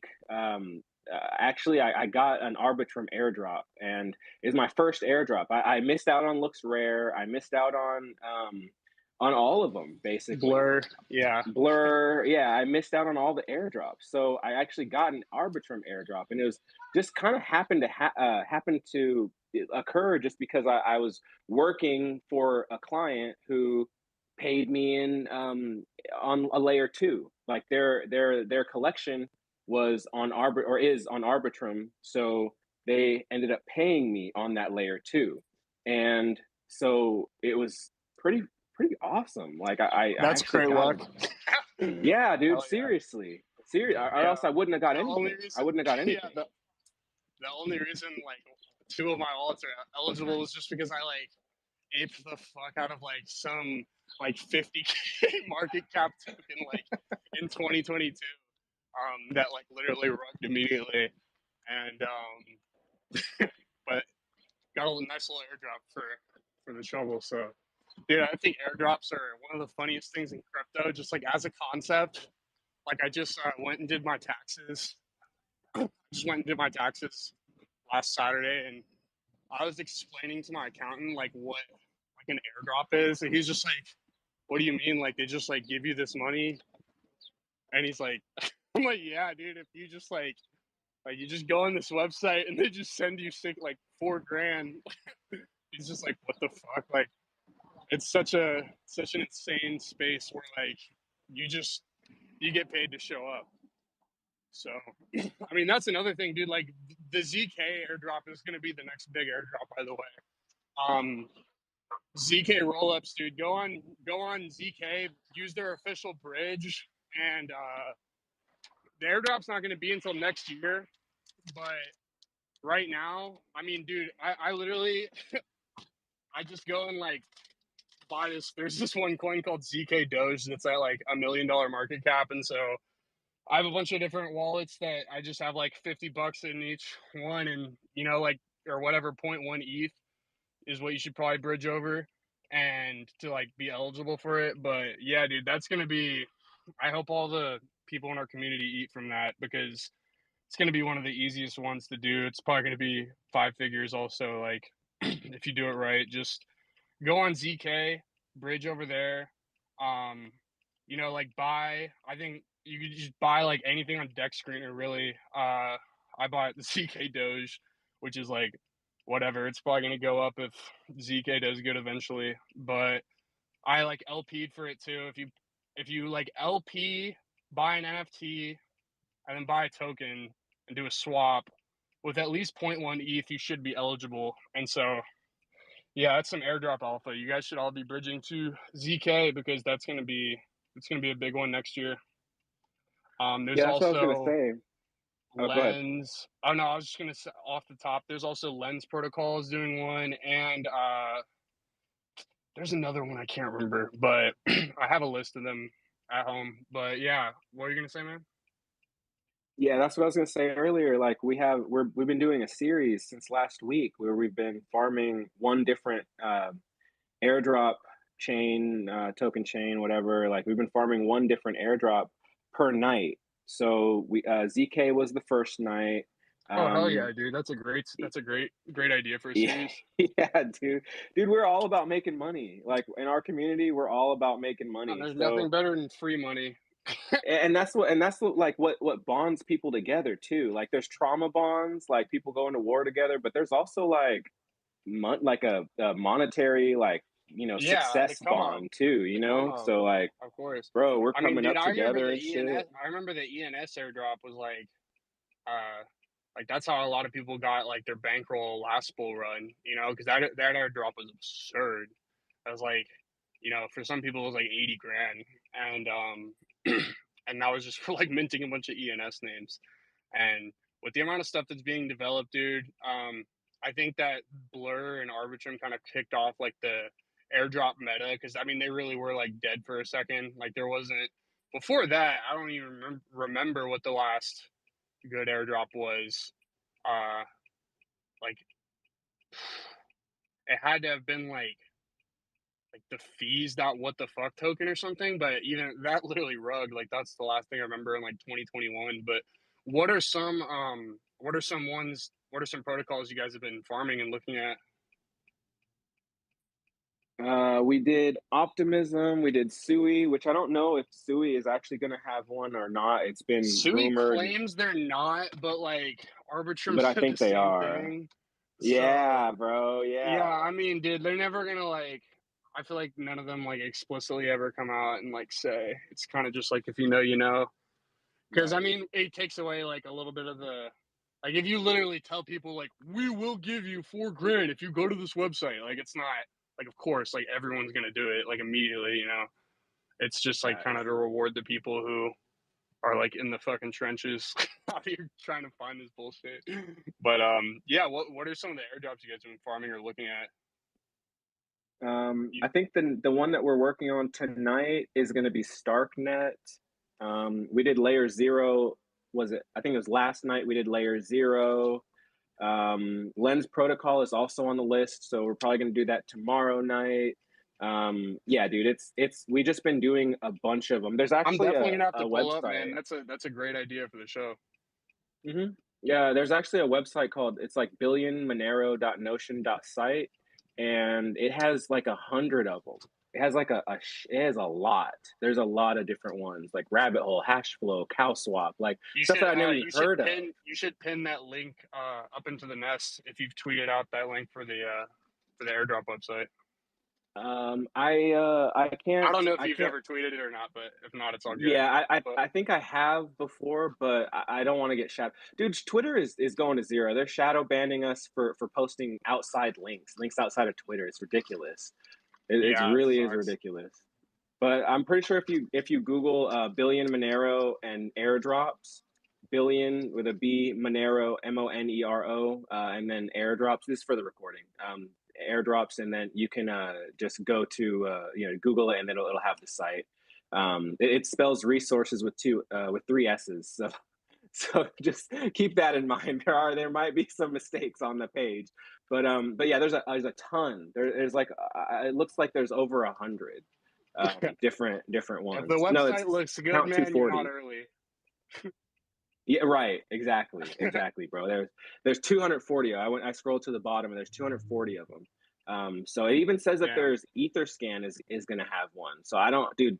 I think they're Etherscan. all speculative. I Yeah, think these they're are all like speculative. turbo speculative.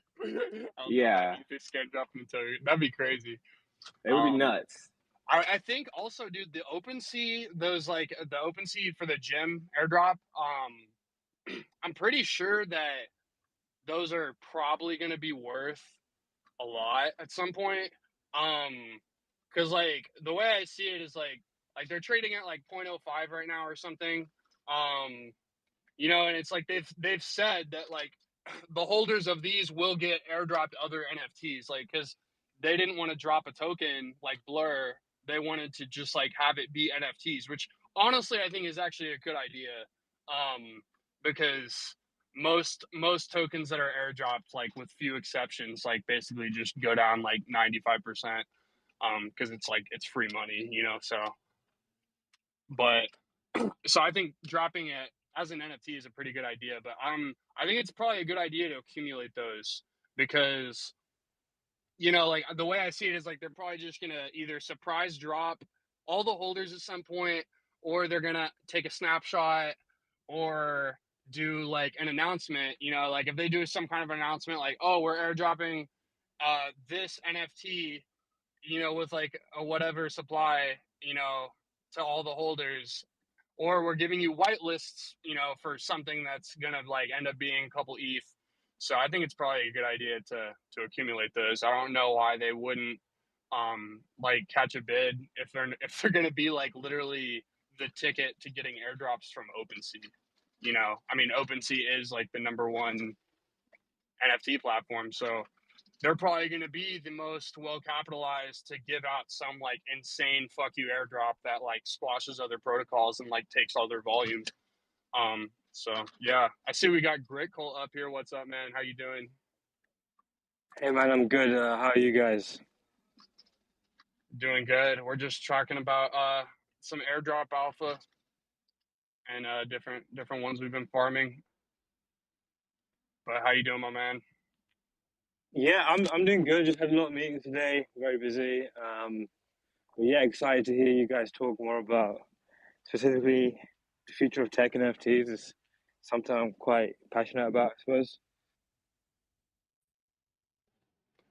Yeah, we just had a you're a little late. We just had a pretty extensive discussion about like NFTs and like where we see the space going in general. Um but if you don't want to right now, you don't have to, but if you wanted to tell the audience about what you're building too, that would be cool. Yeah, sure. So what we're building is essentially subscription infrastructure built around the new ERC 4337, which is account abstraction. Long story short, it essentially allows you to delegate transactions and gas fees and a whole host of other kind of things focused on like improving the user experience. So the way we're kind of building subscriptions is automated and self-managed. And yeah, that's pretty much it. We have scaled out a team. We're a team of 9 people now, mostly devs. And yeah, I just got a bunch of partnerships we're talking to in the works as well, and just looking to just integrate with a lot of other projects.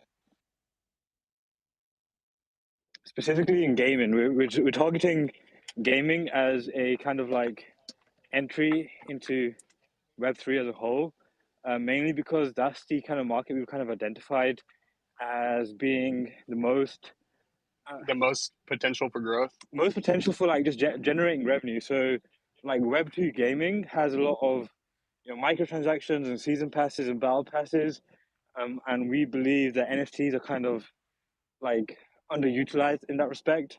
So we believe that like we are building the future of NFTs in the sense of more functionality, loads of other kind of things that just make it easier for the user to use.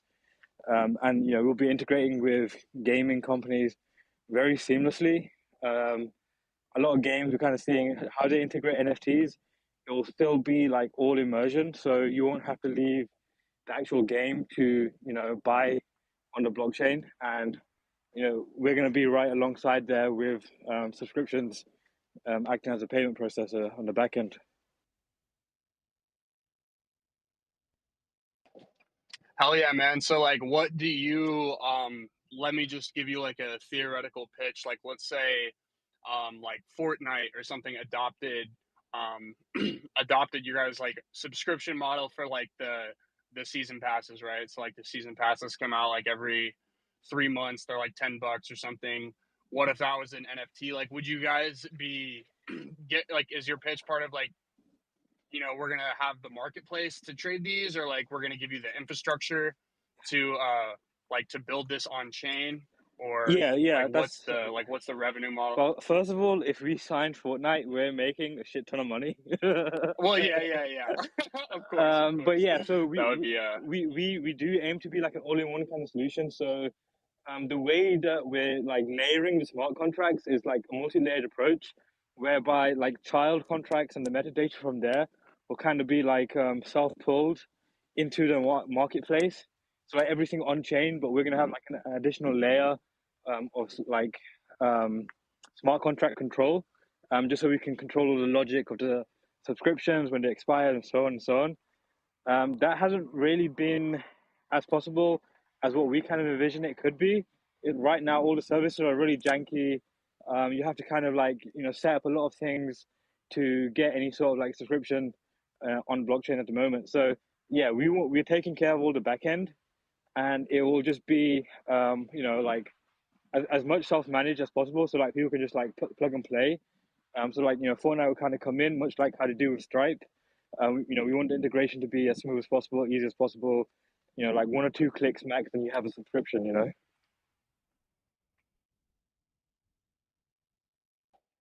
Yeah, man. I think that's a great idea because I mean, I have so many subscriptions to all these different bullshit things that I have all these different accounts for, you know, and it's like, I mean, I think that kind of goes in line with like my ENS thesis a little bit, because I mean, I think there's going to be utility just for having like all this done in one place. Like at first, you know, like you would make an account for every website you would go onto, right? And then it became sign in with Google or sign in with Facebook. And I think sign in with ETH is the next logical step in that evolution. And I mean, like if you've ever connected your wallet to MetaMask or something, like you know how easy it is. I mean, dude, I just think that there's going to be so much utility and just like having it all in one place. Like, okay, I have my USDC, I have my ETH, I have whatever, my NFTs, like your whole life and all your financial obligations are like paid through this one place or this one wallet. I think that's a really unique and cool thing about crypto that is actual utility. Because I mean, dude, who the fuck wants to remember like 25 different subscriptions, like half of them you don't use or you don't remember? um you know, if you could just look and say like, oh, I'm paying like zero point 0.1 ETH to these 4 people every month, like I know on, you know, like it's, I can cancel that whenever, or I can subscribe to that whenever, and I don't have to put in my debit card and do all that bullshit. I can just like, if I see something I like, or if I see like a Patreon, you know, I think that there's a lot of utility for like Patreon or something like that too. You know, obviously, like I listen to a ton of podcasts, and there's so many people who just like completely have made it off Patreon subscriptions, and so I think that there's definitely a big niche to be extracted there. Yeah. Real quick, I don't mean to interrupt. I don't mean to be rude. I gotta Oh go. no, go ahead, man. Thank you so Oh, much for leaving of leaving. course, Thank dude. you so Thanks much for having me up. I appreciate y'all. of I course, look dude. forward to You're the next. welcome anytime. Appreciate you. Take care, everybody. Take care. But yeah, I don't know. I think that's a pretty solid idea. If I don't really have anything else to say about. Yeah, I mean, like the functionality and utility we don't really talk about at this early stage, but the the use cases of like building on top of like straight DeFi kind of thing. So like you can bundle subscriptions up together. You can like prepay for like 6 months based off yield, and which basically means you can get like a discount in the long run. So there's a loads of like flexibility and composability that can be built on top of what we're trying to build. And yeah, like it can completely change, in our opinion, the landscape of financial transactions in that regard for payments and streaming and services. And we're kind of seeing as well like subscriptions are just kind of taking over. But the thing is, it took like 20 years for the infrastructure from Web 2 to kind of be built. From like 2000 when we had the dot com bubble to like last couple of years where everything's turning into subscription, just because we have the infrastructure built. So in Web 3 things move a lot quicker, so we're trying to build that infrastructure, and because we're doing it at a lower level, we can build other financial tooling on top of that way down the line as well.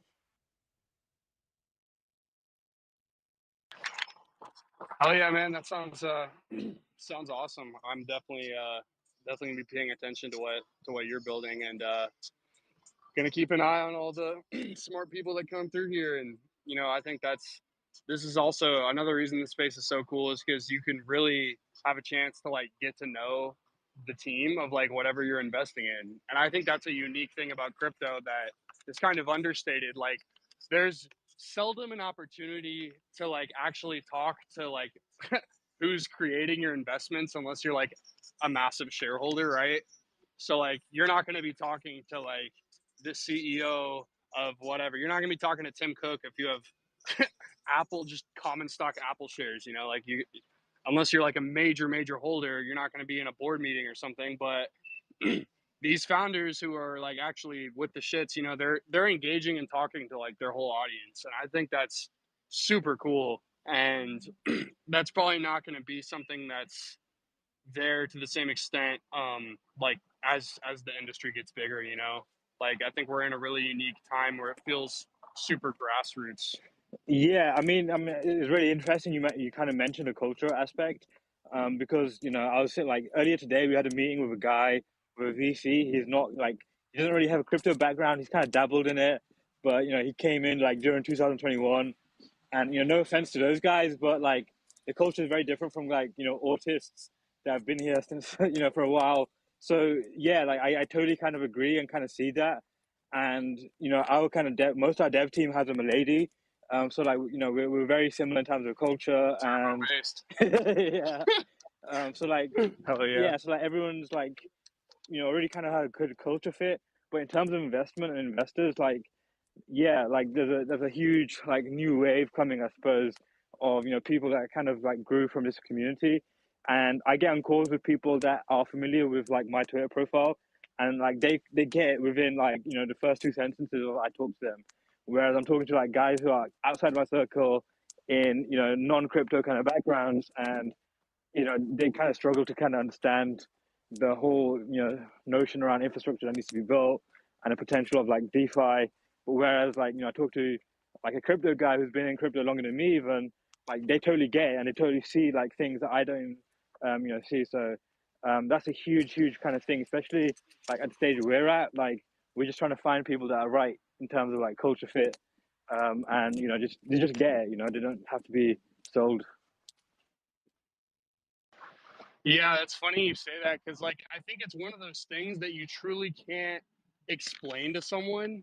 Like, you have to, you have to really try, like, to be in the trenches and do your time in CT to, like, kind of understand all the nuances of like how people talk and like uh, the different like social aspects of it all.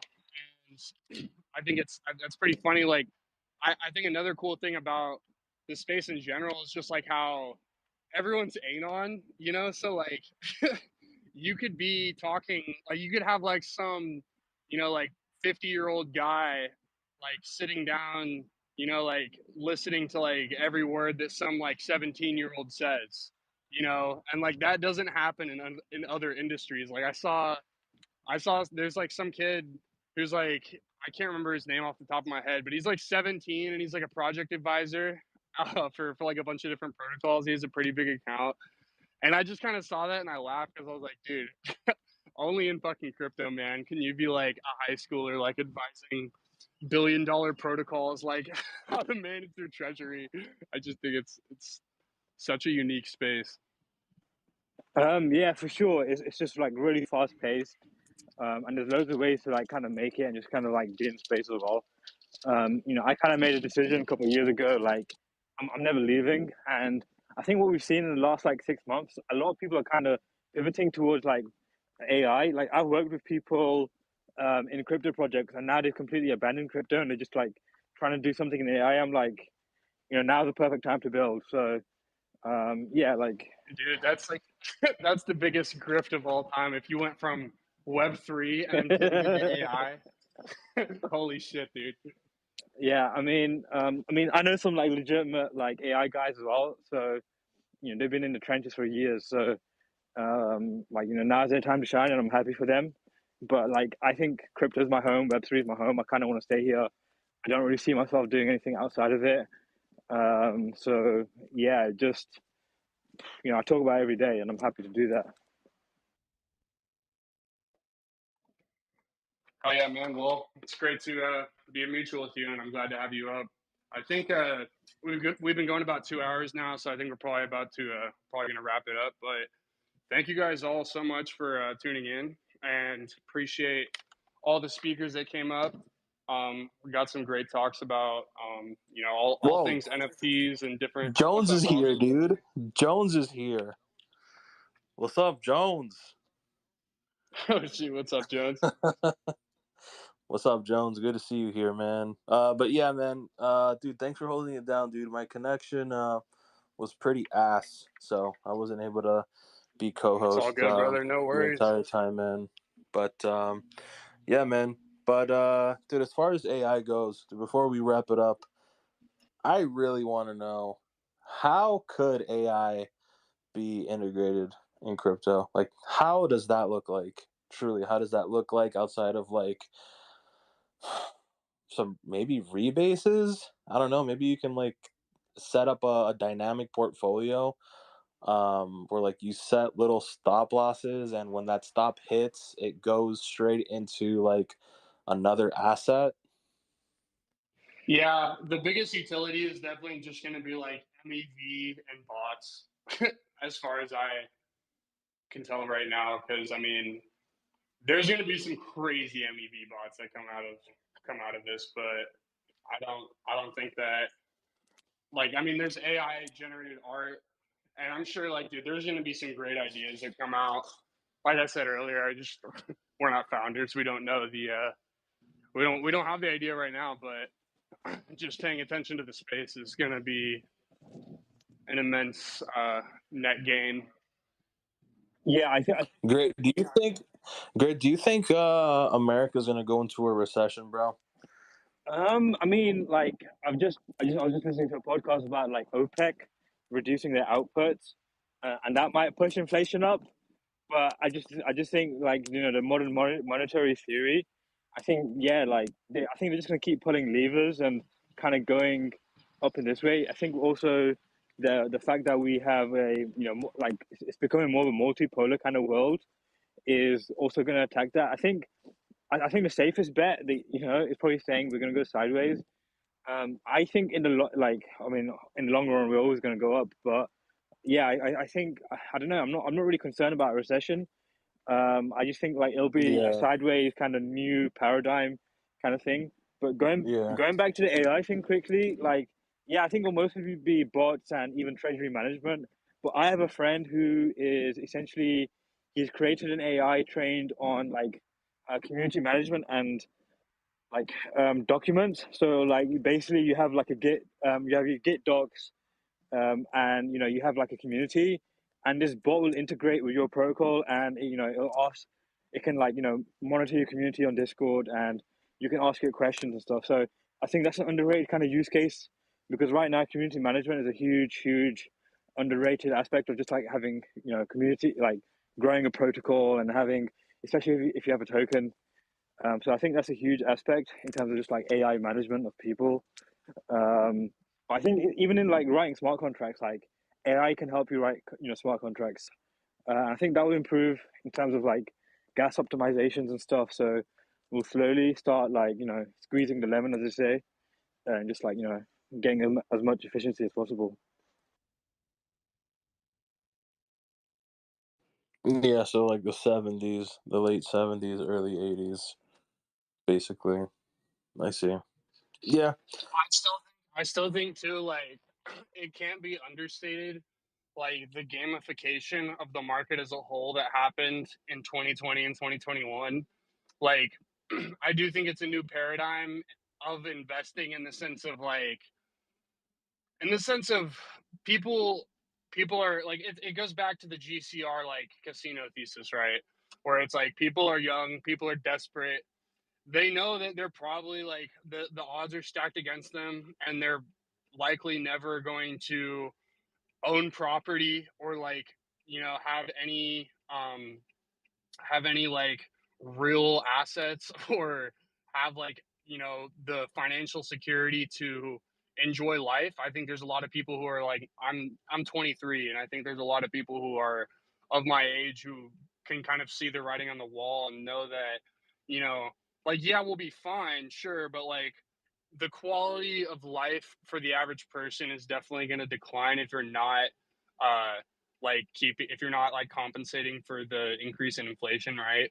Like, and I don't think like wages are going to just magically like skyrocket um you know, anytime soon. Like, they've been going up like gradually in like the service sector and stuff like that, but I don't think that that's just going to change like randomly. But what has changed is the amount of people that, like, you know, had a taste of 2021 bull run, and they're like, holy fuck, like, this is the ticket out. Like, this is like, you know, this is going to be the thing that I like escape poverty from.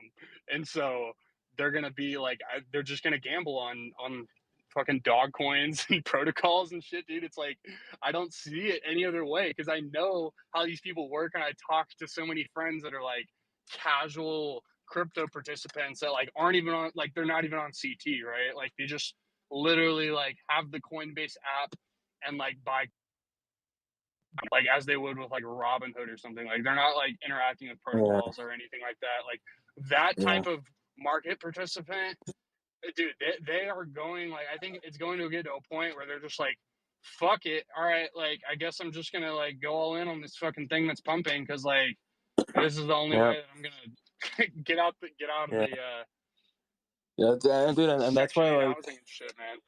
yeah, and that's why like all the complex, like super hard to explain stuff, it never ever runs as hard as the most Never, easy to dude. explain stuff. Like bear That's one chain, of the dude. first lessons you gotta learn, dude. Is like memes outperform Yeah. technicals every Yeah. fucking time. Yeah, but Like, anyways, yeah, let's run up a proposal, bro, and ask for community funding, man, so we can start something up, dude. Let's start up Wabi Chain, man, and write a super complex proposal, get that funded, and talk about how great the tech is. That's some real good tech right there, bro. Asking for money on community it'll be forums. multi-chain. Exactly. We'll have a bridge It'll to every we'll have a bridge to every other system so we can beg for liquidity, bro. Build some efficient vaporware. But great, go ahead, brother.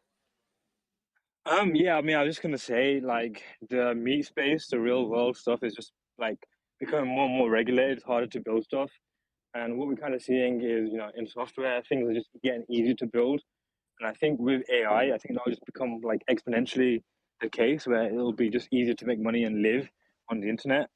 And especially like going back to gaming, there's been a recent kind of like paper showing how like AI based like characters with like LLMs backing them up are more like realistic and more human than actual human players, and like they're more integrated. So I think in gaming and like the metaverse kind of like, if you want to call it that, is going to kind of see like a small kind of resurgence of just being more interactive and easier to kind of build. I think that's not really talked about as much in Web3 space, how AI is going to affect that. But I think that's a huge kind of space as well, where like people are kind of underestimating how difficult current gaming development is. Like I've worked in a game development studio, and bro, it's fucking hard and painful. So with AI, hopefully that can just like cut down the cycle from months to days.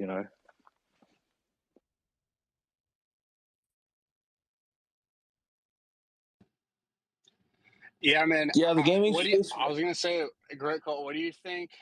What do you think the metaverse ends up looking like? Because I think personally, I don't think it's gonna be a single platform or like it's gonna look like this corporate, like Facebook funded like like avatar like envision that was kind of prominent like in the last bull run. I think it's probably going to look like something very gradual, and I think it's just going to be one of those things where like we're like sitting here in 5 years and we're just like, oh shit, yeah, like we're in the metaverse. Like I think it'll be something like Twitter. I think it'll be something like Twitter gradually dropping new features that become more immersive.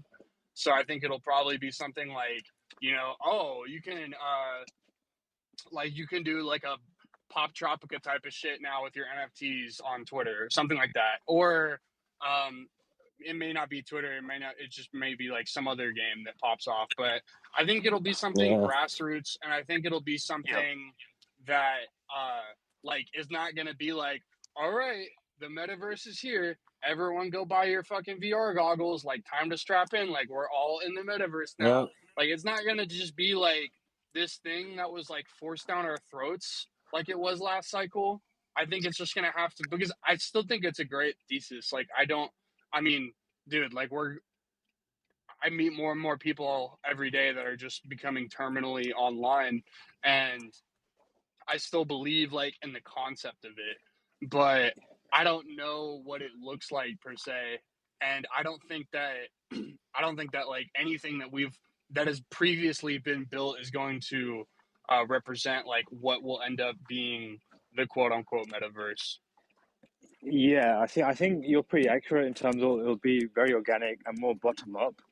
I think AR, augmented reality, as that kicks in, with like more sixth generation Wi-Fi capabilities. I think that will like coincide with the rise of more like immersive social medias.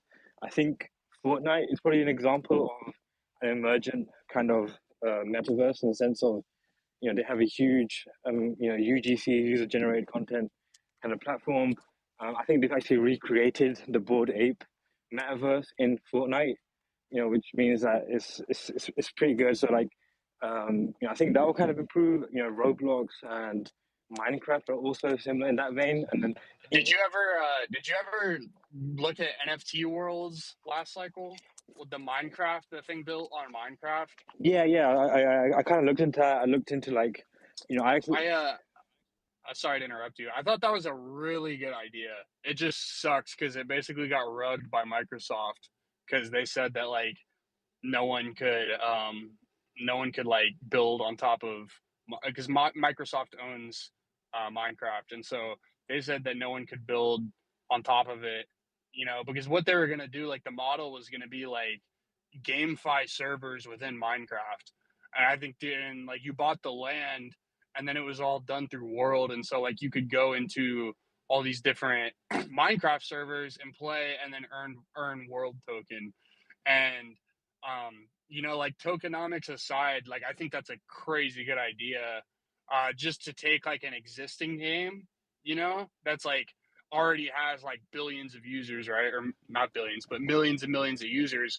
So you don't have to like convince people to try out this new game. It's like, oh, it's already all here, on top of this existing game that we already play. I think it'll probably be something like that. But sadly, that got shut down by Microsoft and basically yeah, like for put, sure, for sure. So yeah. I think the problem kind of came with the word metaverse. Nobody kind of really knew what it meant, and it was too ambiguous. So it kind of meant everything and meant nothing at the same time.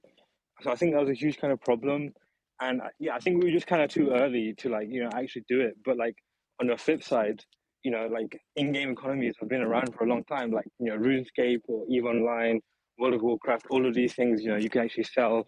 Counter-Strike. Yeah, for sure. Yeah, man. So a lot of these. That's why I can't not be bullish on GameFi, because like, dude, it's like the market demand is literally established. Like, people have been trading in-game assets for years, and it's like it's been settled through BTC, and that's how how the OG BTC people got into it, was from selling items in Minecraft, like Bob Laxative and stuff, and a handful of people.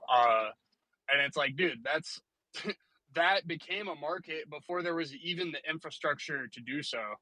So whenever a market emerges that like is literally like, whenever there's such a need for a market that it manages to create without the infrastructure actually built for the market to exist, like that's extremely bullish. Like that's like, dude, that's basically saying that demand for this product is so high, demand for this service is so high, that we're literally DMing each other and sending each other BTC through OTC deals, because that's how much this service needs to exist, So I don't think tokens are going to be like the thing that sets off GameFi, right? Like, I mean, obviously we saw how that went with like Axie, Infinity, and DeFi Kingdoms and all that shit. Like, it's just farming with extra steps, right? So you just like, it's the same thing as farming. You just have to like click more buttons, and that's great if you're early and it works, but it's just completely unsustainable. I think the only way, and I think the most obvious way, is just like every single like big game dropping like an in-game marketplace that probably isn't even gonna be like, oh, this is on the blockchain, right? Like, I doubt it's gonna be something that people even realizing that they're like interacting with, right? Like, I don't think that it's gonna be like, okay, like it's probably gonna be denominated in dollars, but like settled in like ETH or USDC or something. Like, dude, imagine how much fucking money Fortnite would make if like tomorrow they came out and they were like, hey, you can sell your existing skins that you've bought from last season. You can like put them up for bid on a marketplace. Like, oh my god, dude, can you imagine like the paradigm shift that would cause? Like, that would be insane. And it's so obvious. It's like, dude, they're gonna make you just run the OpenSea playbook. Do you charge 5% on every transaction, right? And it's like, because people are literally buying Fortnite accounts like OTC. Like, people spend like 4 to 10 grand on like really booted up accounts, right?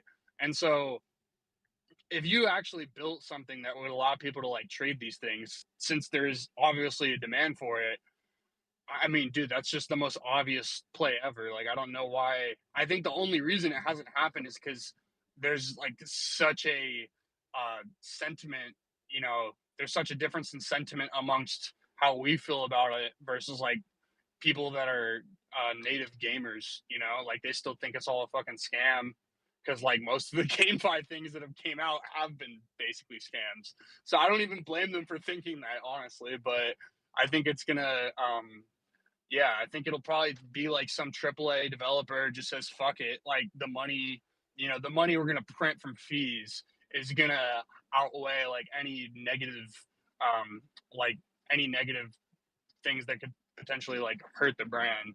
I mean, we saw Nike do it with CloneX, and granted they haven't like treated their holders super great. Like they've had their own issues, but the proof of concept is there. Like they made a disgusting amount of money from CloneX, and that's not even like a big collection. Like it's literally 10,000 NFTs, right?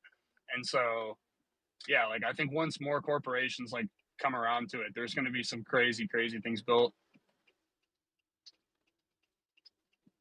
Yeah, I totally agree. I think also like the trend in Web2 gaming is moving more towards subscriptions and microtransactions. So I think and like Epic Games, I think they're the people behind like Fortnite. Like they are like super clued into Web3, but like they want to do it in a way that kind of like doesn't change too much too quick. So I think we will get there. And if you track like venture investments in Web3 gaming, like they are still going pretty consistent. So, and we're seeing a lot of people from like Web3, AAA studios, like, they've started like startups in Web3 gaming. So I think just because of the amount of money and talent that's just going into, GameFi, I think that's like, is rightly so that you should be bullish, in the long run. So yeah, I definitely think that's one of the routes to go, and that's why, we essentially want to kind of, cater to that market.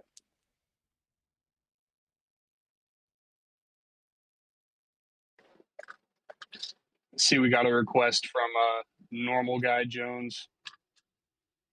Yo. Damn, the man himself. Yo, can you hear me? Jones. What's going on? Yo, I kind of just want to chime in a little bit on the kind of the blockchain gaming. I kind of agree. I forgot. I was kind of listening to my phone while I was folding laundry, so I forgot who was talking. But the idea of, I think, play to own, where you have ownership of, like, say, the skins and the accounts and stuff like that. I think that's a really cool idea, as opposed to just traditional like Ponzi-nomics, or like, you play to earn. Because I don't know, the one thing I've kind of noticed in a lot of games, it's like, I have games or a game accounts that, like, League of Legends Season 1 skins, or like World of Warcraft stuff from, like, vanilla from forever ago.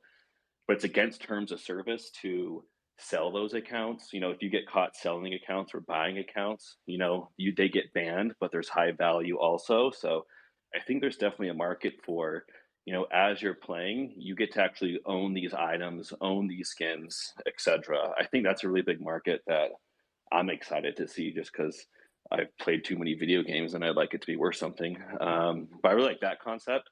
The other one as well is, I was looking at this a while ago for like a pitch deck I was doing, but one thing I think is cool as well, it's like, one example is like World of Warcraft or RuneScape.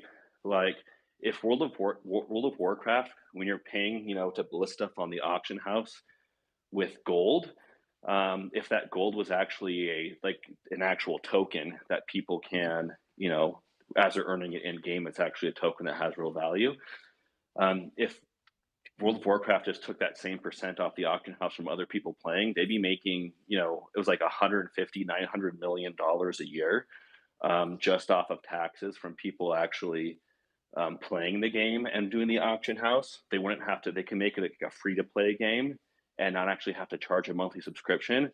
And then a company like that is more incentivized to create, better content or a better game, because the more people that play it, the more tax they get. And that's their kind of revenue model. I think in regards to Web3 gaming, play to own, and, kind of that World of Warcraft model I described would be really, really cool ideas I'd like to see in the future. Yeah, man. Thanks for coming up. I agree wholeheartedly. It's like I said, I don't think the token model is going to work. But if you tell people, I think if you tell people you can, like, there's a potential to earn money, without the promise of guaranteed profits just for touching it, then that's when it becomes lucrative. Because, no one started playing World of Warcraft to make money. They started playing it because it's a fun ass game, and so the game has to be great first, and then I think that there can't be like any game mechanics that like have financial incentives, because it's probably just gonna like break the game of some sorts. But I think if you do have you earn like loot exclusive, like any game like Borderlands or something, where like items are randomly generated, right? I mean, there's immense potential for that. Like, you're essentially printing money Yeah. by creating these.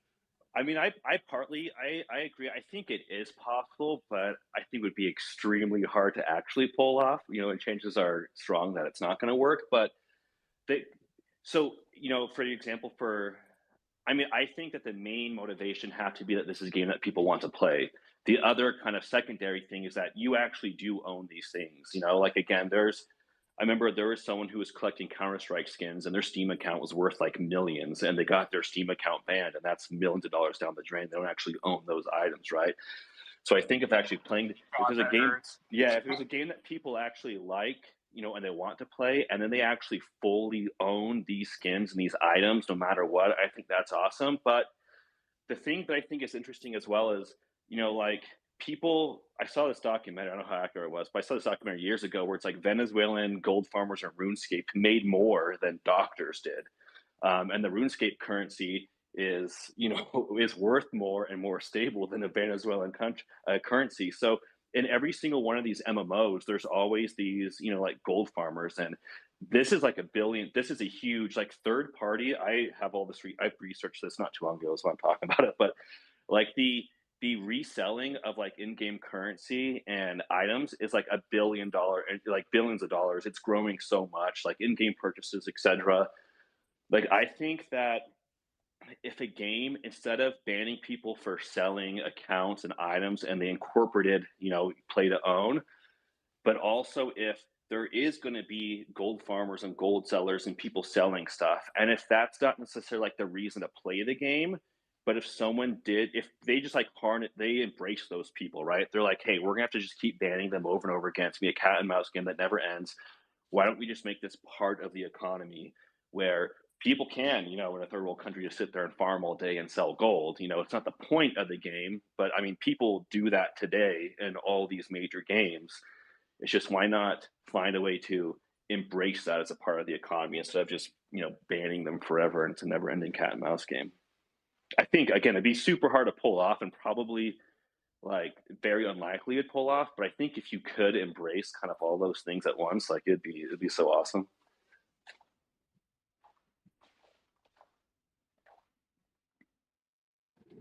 Yeah, man, I agree. I'm curious as to like, so you said you've done like a lot of research into like GameFi and stuff. Like, what is there anything else you can think of besides like an in-game marketplace for like a potential use case?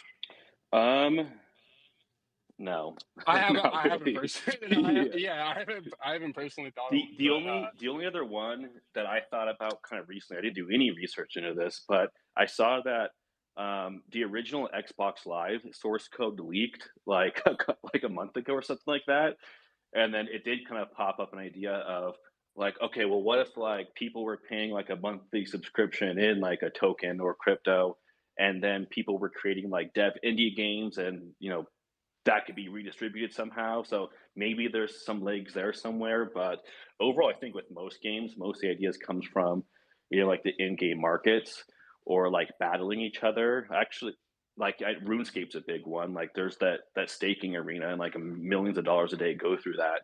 They take a cut.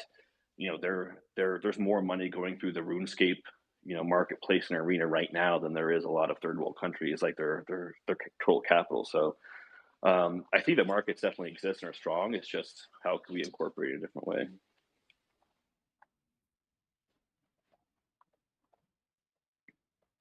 100%, man. I think that like with GameFi, there's probably like a bunch of use cases that like nobody has thought of yet at all. And like the in-game marketplace is the most obvious one for sure. I think another one too could be like, because they just legalized gambling, like online gambling during COVID in the States for like half the country. And so, I mean, dude, if you're talking about like this already is a thing, like people play tournaments for money through like esports and shit. But if you could have some kind of like, imagine like a 1v1, CSGO, and like winner gets like 50 ETH or something, and it's just all like in game, like that you wager, and like people just stream that, it's like, oh, you could just have an option like, do you want to wager on this game? And you could play another player for like whatever amount of money or something. People love to see. I mean, I just think it goes back to the gambling thesis again. Like I've seen so many people pick up sports betting since it became legal. Like all my friends in in my circle pretty much started betting on sports and got super into sports because like when you tell people, hey, like if you know sports, if you have a good inkling like of which team is going to win, and you could double your money on betting on them, like why the fuck wouldn't you? And so I think when you apply that to gaming, it's going to be huge. Like, hey, you play these games already, like, why don't you wager on them if you're really good, or if you think you're really good?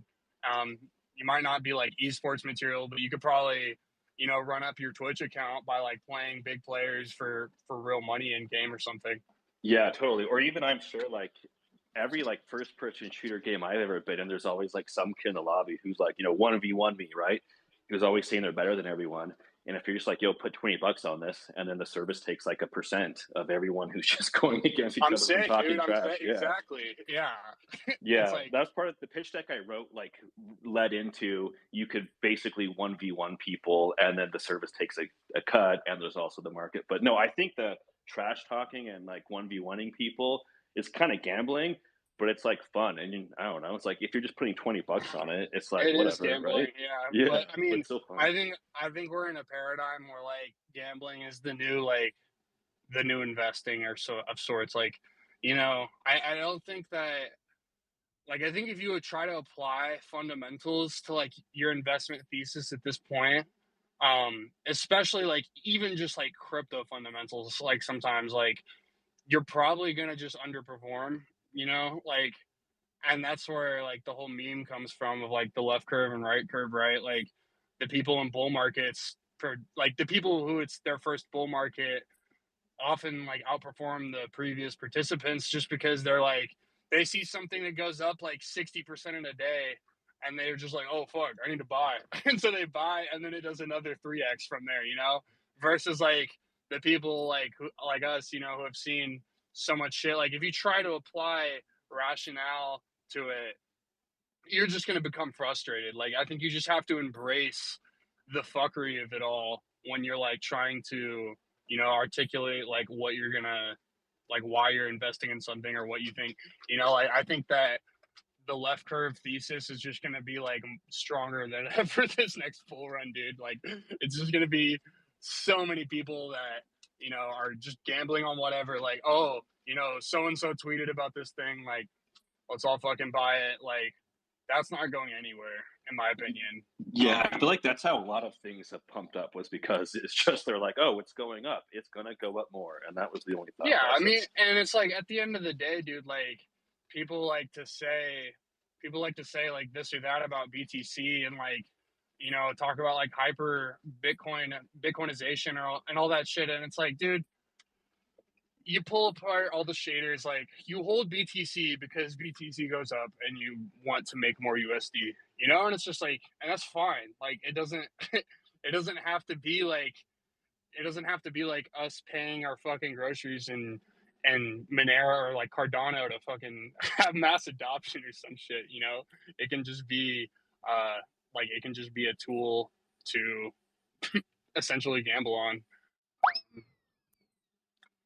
You know, I don't see why that can't work. Yeah, I'd say. I mean, I agree. I think I would like to see a future where kind of, you know, coins are more used for real world use cases, but I also think there's, why can't you also have fun with them as well at the same time? And that's Like, probably what's going to be the biggest thing to kick everything off at first. yeah, man, like I really used to be all about like the oh man, like just wait till we're all using Ethereum wallets. Like like your grandma's gonna be bridging to fucking AVAX. Like, you know, like I'm kind of like realized that, you know, that's basically the dream that you sell to people to make money. And the chance, because like the logistics of that are like really hard for anything other than BTC, to be honest. Like I think the only potential for that is like, yeah, like maybe some places will accept BTC for like whatever, for like common goods in like third world countries or something, right? But it's like, think of if you're a business owner in America right now, why would you accept BTC like over USD? Like, what is the upside? You know, it's just it's such a niche market, and there's so many hurdles to like doing that. Like, not only do you get, you know, not only is your taxes completely fucked, but like you're also, you know, like have to, if it's not on the Lightning Network, you'd have to sit around and wait for the transaction, all that. You know, you might send it to the wrong address. Like, there's a ton of stuff that's like incredibly inefficient about like spending crypto for like real world things. I mean, same with ETH, dude. It's like it took 6 years for ETH to even be usable for like the average like market participant who like wasn't already a whale, you know. Like if last bull run, like you literally couldn't use ETH if you had like less than like $4,000 in your name. Like, dude, it was like Yeah, $400 for a swap, bro. Like you're see. not doing that with like less than, you know, like 10 grand. And I so could see like that wallets being used for like, you know, for passwordless logins as a replacement for that. You know, like you're signing everything with your key, having an email and password. I think that can actually be real world use case. But I do kind of agree. I don't see people buying their groceries with Bitcoin or any coin anytime soon. And especially it's, you know, and it's like, people and get that's robbed or fine. lose their That's keys, and fine. it's like they have no one to call, and that's just how it is. Yeah, I can't imagine like, you know, grandma has her entire life savings in a wallet and then loses the paper that she has her key written down on. Like, I don't think anyone's Yeah, down for dude. that It's like situation. even something like buying an NFT. Like I'm personally bullish on the Trump NFTs, dude. I think those are probably gonna go stupid at some point. So I've like been accumulating those. That's my unapologetic shill. But I like was helping my dad buy some, right, and he has like 3 ETH or whatever, and he was like, "Oh, I want to like buy these Trump NFTs," and so, dude, I was trying to explain like how to do it like over the phone, and holy shit, dude, like it's just not. It just made me realize like how insanely difficult it is, like for the average person to like actually like, you know, just to participate in the market. You have to go through so many hurdles. Like, okay, first step, you know, download Coinbase, whatever, buy ETH, send it to MetaMask. Okay, and it's like that's already like asking a lot for like a fucking boomer. And then to bridge to Polygon is like a whole other. Okay, now you gotta unwrap the ETH and wrap it on Polygon. All this shit. He's like, I literally just had to go over there and like do it for him. And it just kind of made me realize, I was like, fuck, man, like this has a long way to go as far as, people just like using this for everyday things. And I don't necessarily know if that's going to happen, but I don't think that has to happen for crypto to succeed. Yeah, I mean, I think it's kind of like early day internet where there was like a website, right, for everything that was kind of stupid and made no sense. And then also like before the dot-com bubble, like everyone's making a website for like something really dumb and get a giant evaluations and like investors inside of it. And then one day it all kind of went crashing down. I think it's still kind of that similar era where it's like, yeah, most of the stuff makes no For actual sure. sense and it's just 100% right Ponzi. I do think that one day we will get there, right? But I do think we're definitely still in the here's a whole bunch of crap stuff to hope the value goes up on it, but there's no real world use case. And it's kind of a catch-22 also, because it's like part of the pitch of like crypto is that it's decentralized, permissionless, no one can touch anything, but that's also like the pitfall for adoption, right? Like you can't, like it's hard to pitch people this whole ecosystem when like 80% of the things that you buy on Uniswap, like you will get scammed on. So it's like, I feel like as far as utility for everyday people and like for everyday things, I don't know if that's gonna happen necessarily, but it doesn't have to happen for you to make a shitload of money next bull run. So yeah, I think that we probably will see like a lot of institutional adoption for BTC though, and like BTC on like more and more companies' balance sheets, right? Because it gets to a point once it's been around long enough where it's just like, okay, this is performed like on average, 30 or 40% a year. So like you're actually just dumb if you don't have exposure to this at some point. Like it comes to a point, right, where it's like, okay, this is definitely a legitimate asset. It's not, it's not some bullshit scam.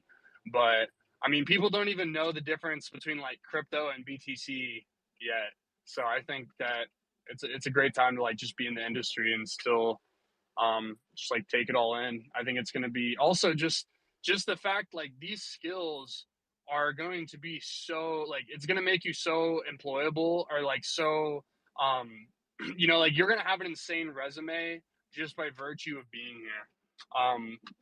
Like for most people, right? Like if you've seen all this unfold, for the last like 4 years or so, or come 2030, right? If you're someone that has been here since 2020, like you're going to be so much more infinitely equipped to like capture the upside in this market, and also just in real life as well. Like, it's going to come to a point where it's like, oh yeah, like if you don't know how to use like blockchain for like whatever whatever industry, like it'll probably be a prerequisite at some point for a lot of industries, right? And so I think that just like learning about the space and being here right now puts you in such a position where like the potential for success is just infinite. Yeah, I at least agree with that. I think there's a lot of funny stuff that goes on, but I know I've got jobs before just because I started, mining Bitcoin 2010, and I've just been here like watching everything unfold for so long. And I know that I've gotten jobs just because of what I've sat here and watched and understand. So I think that it is good just to kind of watch everything unfold and being a part of it and learning that way, even if you're not actually building, but just, understanding what's going on is definitely useful. I also think like acquiring social capital is probably going to be like one of the most like underaccumulated assets of like the next decade, right? Like I think the people who are really like building a social presence right now are just gonna like absolutely eat over the next 5 years as more and more people go online, right? Because I don't remember who said this to me, but someone told me last year like what it really resonated with me. But I was like, if you had to like accumulate one thing over the next decade, like what would it be? And this person told me social capital, and I was like, what? like it threw me for a loop at first, but then it made complete sense, right? Because it's like, if we're all going to be more and more online, less and less face-to-face interactions, judging each other by our online presence as time progresses, then of course you're going to be like infinitely more just like set up to benefit from that paradigm shift if you're right now accumulating followers and like engaging with people. And it's like, dude, everyone's anon, so like who fucking cares if you say some stupid shit, or if you say like, you know, you have a take that might be wrong. Like, don't be afraid to just like be a reply guy and like just talk to people. Like, I always try to just interact with people, because dude, you're going to make a lot of like opportunities will arise out of this. Like, I mean, I got this job at Because Bitcoin just from showing up to lobby spaces back like last summer every day, you know. And dude, through that I've met so many cool people on here, and it's really like, it's really catapulted like my account and our like both of our growths like on Twitter. And so I just think that, dude, you should just be engaging with the people that like for the products you're investing in. Like, talk to people, follow them, you know. Don't be afraid to speak up, because it's like, dude, what do you have to lose? Like, you're behind some anime PFP. Like, it's not like these people know who you are anyways. Like, Yeah. who, you The know, most you're gonna. there's no downside to just like, you know, like saying, like, just putting tweets out there to like, you know, kind of just etch into the universe that like you were here at this time, because that'll probably pay off big time. Like, I mean, you see it all the time with people who like tweeted the bottom and stuff, like going back and like quote tweeting themselves, like, oh yeah, I told you guys. Like, you know, there's like been some legendary moments like that throughout CT. And so yeah, I think that just like basically putting your stamp on this space right now through Twitter is like going to benefit almost everyone who like puts real effort into doing that. Yeah, man. I think the worst thing that can happen, dude, is a founder, a dev, or some community leader ignores you or tells you no, right? At this point, dude, with myself and Payne, you can attest to that. I've probably spoken to like over 50 protocols, and out of those 50, only one. Oh my gosh, I've probably only had like one There's only bad been like call. two that have told us no. Yeah, Yeah, or like and one shitty call. I've only had like one bad call, and it was like some growth incubator dude, and it was like so cringe. But outside of that, dude, like, I mean, you guys see the pin tweet up below. We're gonna be hosting Eigenlayer. We're gonna be hosting their team and also their founder Sri Ram. It's gonna be this Friday at 3 p.m. Eastern time. And you know, one thing that I've noticed ever since you know, I tweeted that out yesterday was that, you know, a lot of people just came out the woodwork and they're like, "Hey, can I speak on this space? Can I speak on that space?" And so it's kind of a story where you start from nothing, and people, they look down on you, they doubt you. You know, they They don't. weren't in the trenches last summer at 2 a.m. with Yeah, 12 speakers yeah, yeah, when no yeah, one gave a fuck. We were going yeah. sideways for 6 months.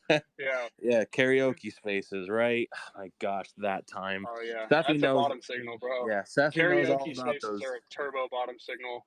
Yeah, Steffi knows all about those karaoke spaces. Same thing Yeah. with Coach.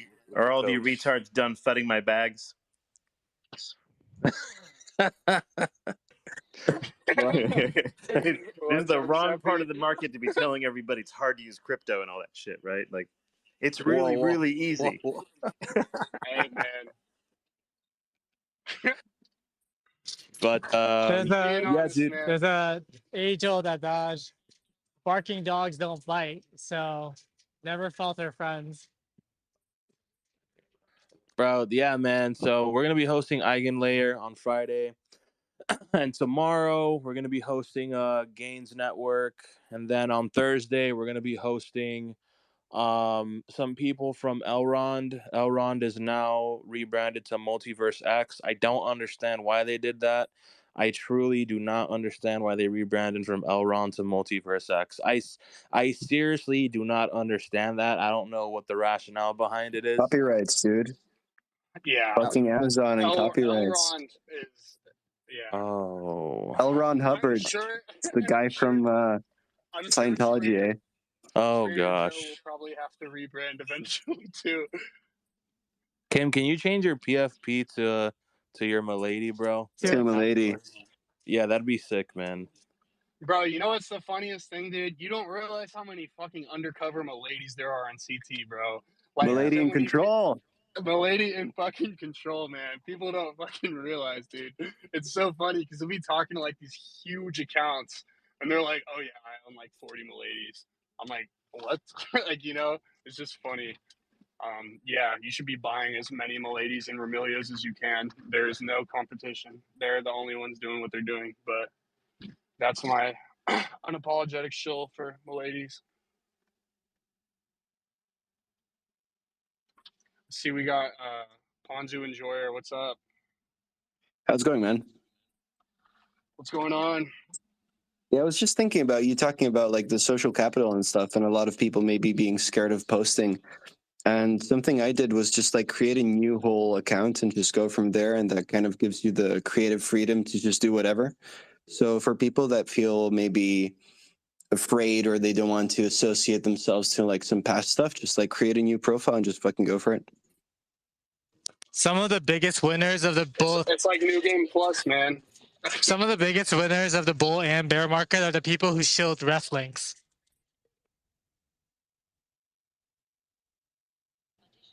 That's true. Yeah, I guess dude. so.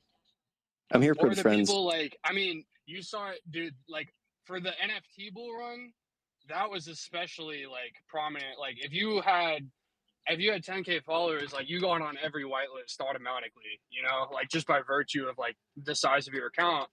And I mean, dude, all those whitelists, bro, like people made a disgusting amount of money, like from that whole like it was basically the ICO era of like NFTs. What is it? Like, you know, from like January to April. Projects and protocols live and die by the right cosign. Like imagine having in the next run having the influence to cosign a project and having it run because of you.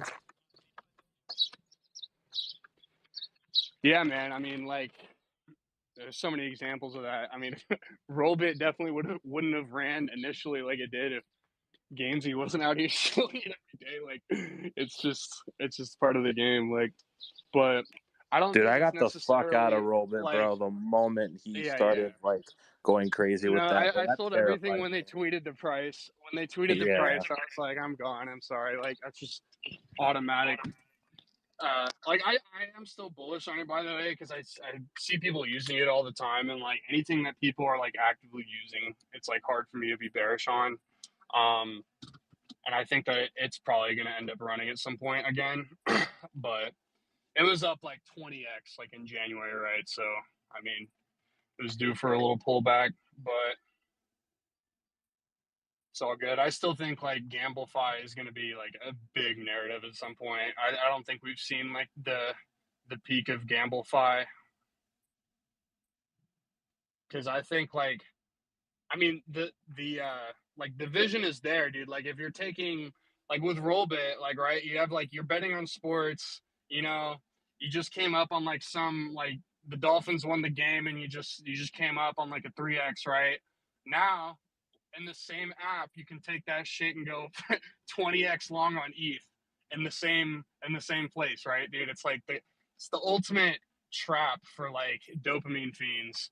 And so I don't see like I can't not be bullish on that, dude. Like it's going to gain a lot of users over the course of the run. I think the biggest threat to it is probably just like regulation, being like an unlicensed casino or whatever. But I don't know. What do you guys think about that? But I think for crypto, dude, like for crypto, there's always a way around it, right? Like the statistic that I've been giving over the last week has been, you know, if we're 1 year out from the halving, right, just take a look at some companies in the US equity market like MicroStrategy or Coinbase. These are public companies that anybody can buy, really.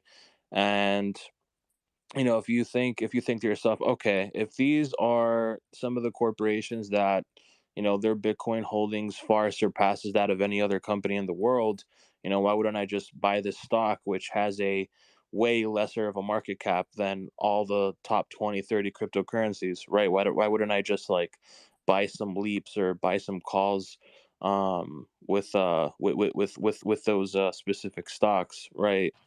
And Dude, if you don't want to do Coinbase DeFi, calls are Coinbase calls like leap calls for like 2 years out are gonna print disgustingly. I'm telling you guys, like Coinbase is probably gonna do at least like a 10x in the bull run. I don't see any other way that Coinbase happens. is Like it's Coinbase, so undervalued.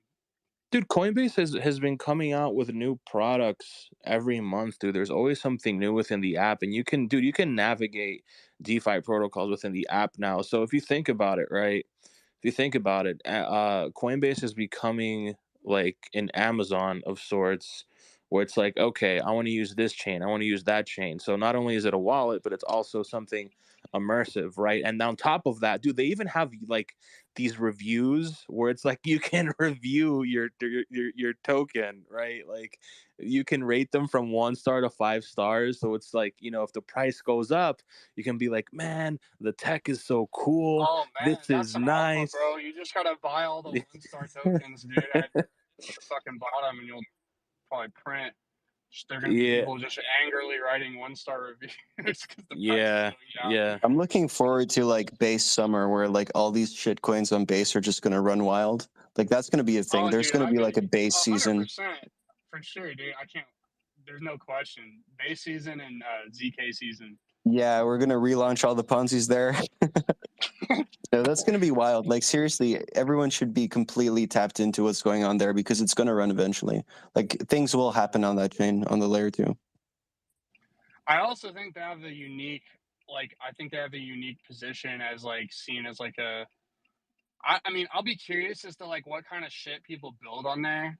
Um, like I don't know, is it like going to be completely open source or like anybody can just build anything like they can It on should be like totally Arbitrum? permissionless.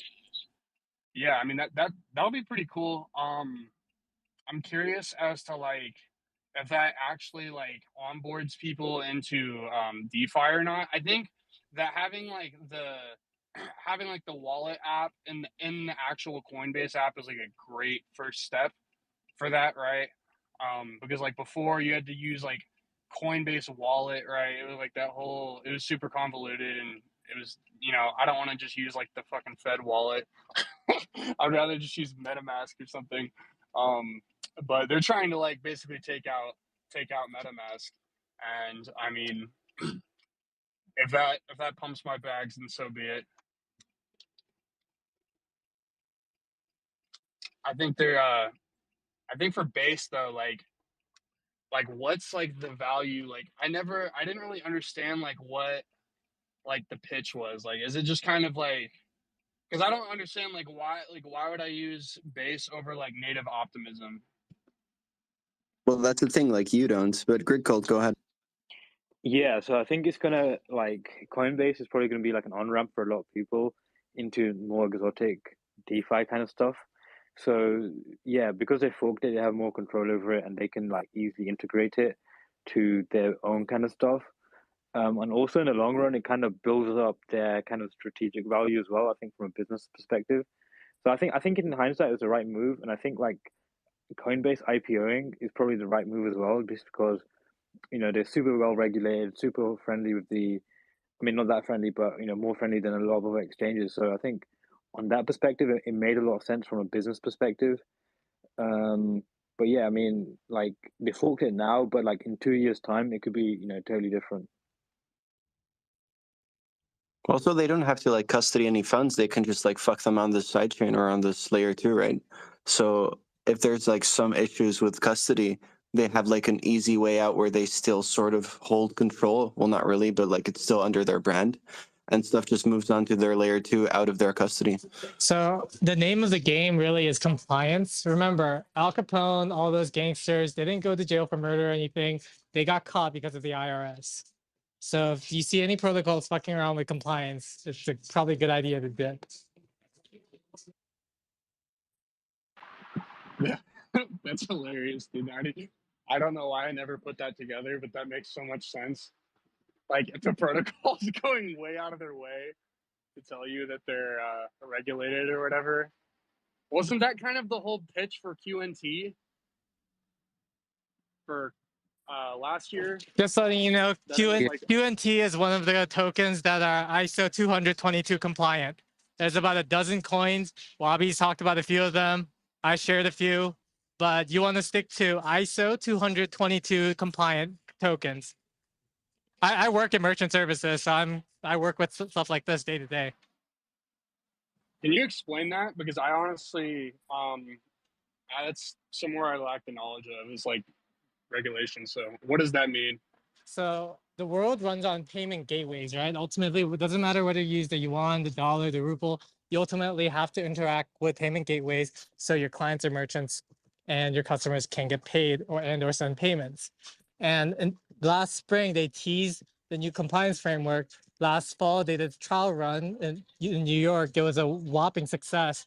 And this past April, you saw a lot of small regional banks and big banks and over 70 countries start to nationalize that compliance framework within their countries. So you have Iran, Japan, Switzerland, all the big guys, the G7, the G20s talking about this. Then like de-dollarization is not going to is not a thing. That's as cringy as climate change. The USD is going to be where everyone takes their cue on where to go regarding the regulatory framework. So I'm bullish on regulation. That is the signal everybody in CT ultimately wants. And they're fading it for some reason. Like the whole point is for everybody to sell saying like the dollar is going to die, and the dollar is not going to die. Well, people are so silly with the dollar dying too, because like there was that big hoopla about recently, like it was like, what was it, Saudi Arabia and China like all agreeing to do business like in the yuan, right? But like the yuan is still pegged to the dollar. So like, it's not like, no matter what, they still have like exposure to the dollar, and the dollar's performance is literally how their currency is valued. And so it's like, yeah, sure, like you can trade in these fucking rubles, but like they're still pegged to the dollar. Like it's not going anywhere. Like it's the same as like, like if we like, dude, we all like trade NFTs and ETH, but we're not gonna like stop using USD because like we made a bunch of ETH, right? It's like it's literally the same thing. It's like, yep, pretty much. Dude, we're not. It's yeah. So Feel pain. I'll share some resources with you in the chat. For sure, yeah. Send me some shit. But yeah, I think people are just scared of regulation because like it will obviously, like I think people don't really like want what's like, they like what's going on right now, right? It's like, you add in more like compliance issues and KYC and stuff like that, like that sucks. Like it sucks for like the users who enjoy the fuckery of like a rug on BNB or something. Like, it's like, so dude, regulation like, is good because it sets the guideline, it sets the boundaries, and now the right boundaries, the right rules can be broken by the right people. That's where innovation comes from. Like, you can't innovate if there's like no rules. Yeah, it's true. And it's also like, I think that, I mean, like, I definitely see like why people are like, because I don't know, do you think it's gonna hurt? Like, do you think it'll change to an extent where like anyone will be able, like, no one will just be able to launch a token? Why would you want anyone and everyone to launch a token? I don't want that. Like, they should. Well, but that's part of the whole, like, that's kind of the philosophy behind it, is like they should have that right to, right? So, like if you do want to launch a token, like, yeah, like you have every right to launch a token and then like watch it pump and dump. Like that's part of the, like, there is no decentralization and permissionless if you can't do that. And so I think that's where it comes to an interesting crossroad where it's like, we will for sure have to give up some of like the luxuries that we enjoy right now, like as far as like, just being able to use all this shit with no KYC, or like, just whatever, downloading like KuCoin or all these foreign exchanges and going to VPN, dude. Like, I don't know. I feel like those days are numbered, man. Like, I don't know how much longer that can go on. While it's just like the pink sheets, dude. Like, those got regulated eventually. Like, we're basically just in that era right now, and I think people kind of realize, like, yeah, I'm not sure if the days of like going and just like finding some random shitcoin and watching it do like 100x on Pancake Swap are So what gonna is be it? around in 5 Emerging years. technology But takes I hope about, so. I don't know if you guys can hear me. I'm in a laggy place. So emerging technology takes about 30 years for mass adoption. We're in the adolescent years of crypto right now. Of course, we're going to feel some growing pains, some teenage angst, and that's okay. But ultimately, it has to mature. That's the whole point of it, right?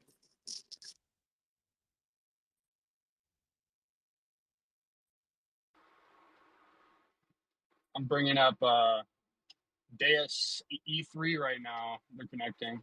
Yeah, he's from GG Quest. Oh, nice, cool.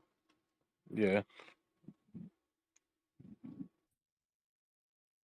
Is Jones a speaker, by the way? Because I see that it says speaker on my end, but he says Oh, it's he's unmuted. requesting now. Yeah, Okay. I just added him as a speaker. Yo, you good, Jones? I'm taking profits and eating pho, but I'll be lurking. Nice.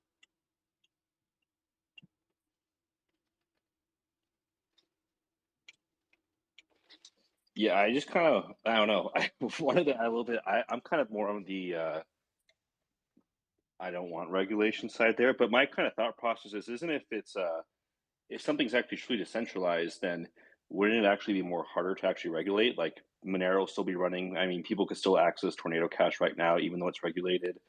Like, isn't with the decentralization, doesn't that kind of inherently make it harder to regulate or to stop? Well, yeah, for sure.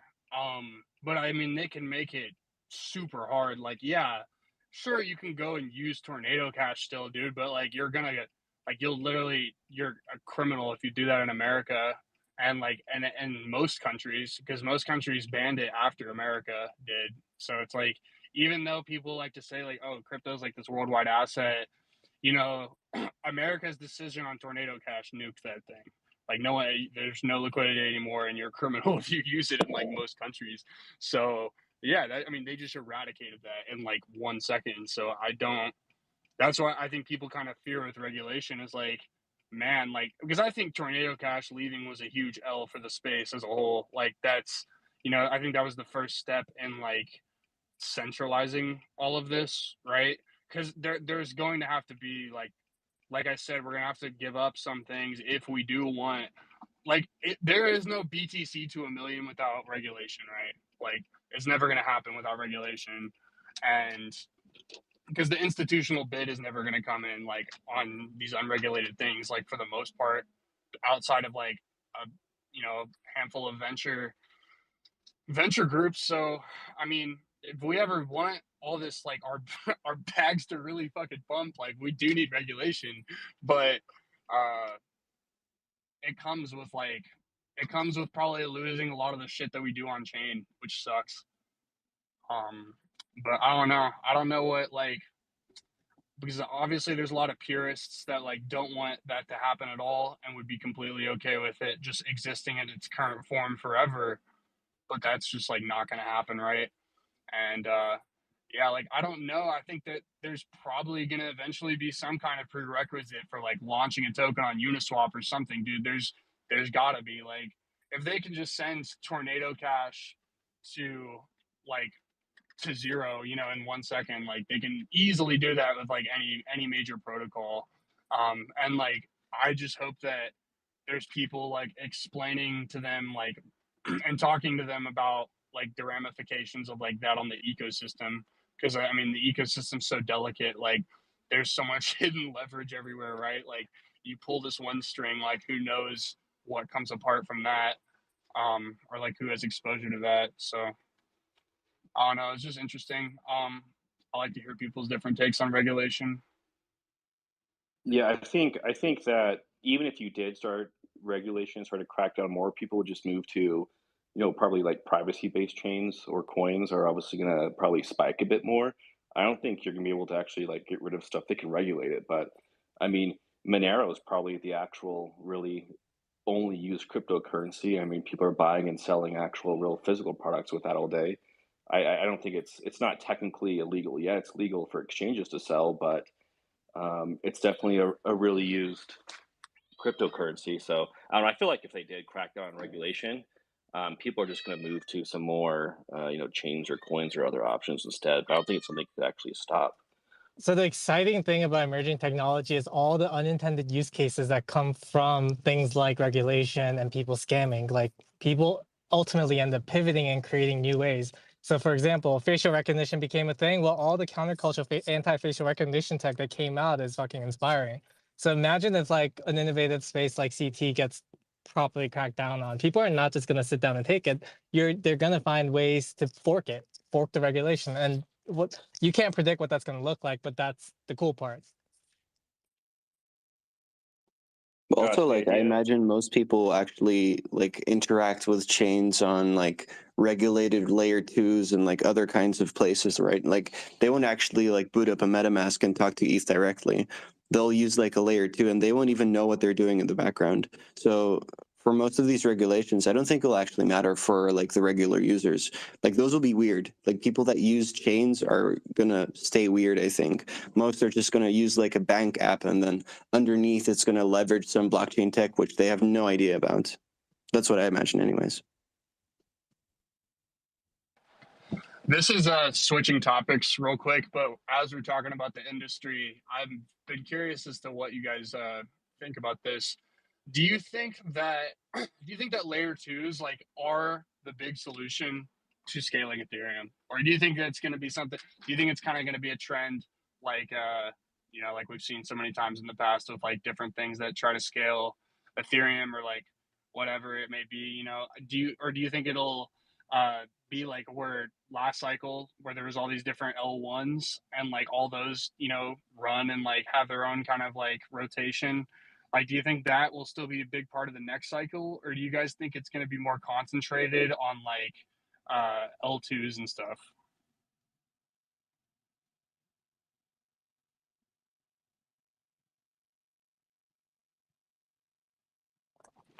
I don't know. I think in the short to medium term, yeah, L2s are definitely going to take a lot of liquidity, but I think liquidity will start coming back with more major Ethereum kind of upgrades, like sharding and I don't know all the other kind of crazy shit they plan on having.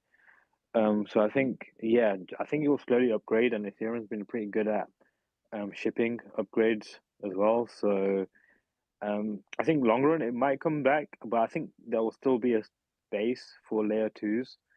We're also kind of seeing people think about layer threes, but I think that just like complicates things. But I think the added security can help. But I think the technology is just so Layer three early to sounds call. mad frothy. Yeah, I mean the other thing as well is It's like like Web 5. yeah, I mean it's a bit convoluted. So I mean like we even had like colored coins with Bitcoin back in the day, and that never really took off. So I don't know. It kind of depends on like Doing colored coins, holy shit. I forgot about the black coin is running. I The used to be white bullish coin on is running. Litecoin. Bro, holy fuck. That was like peak infancy of this of the market.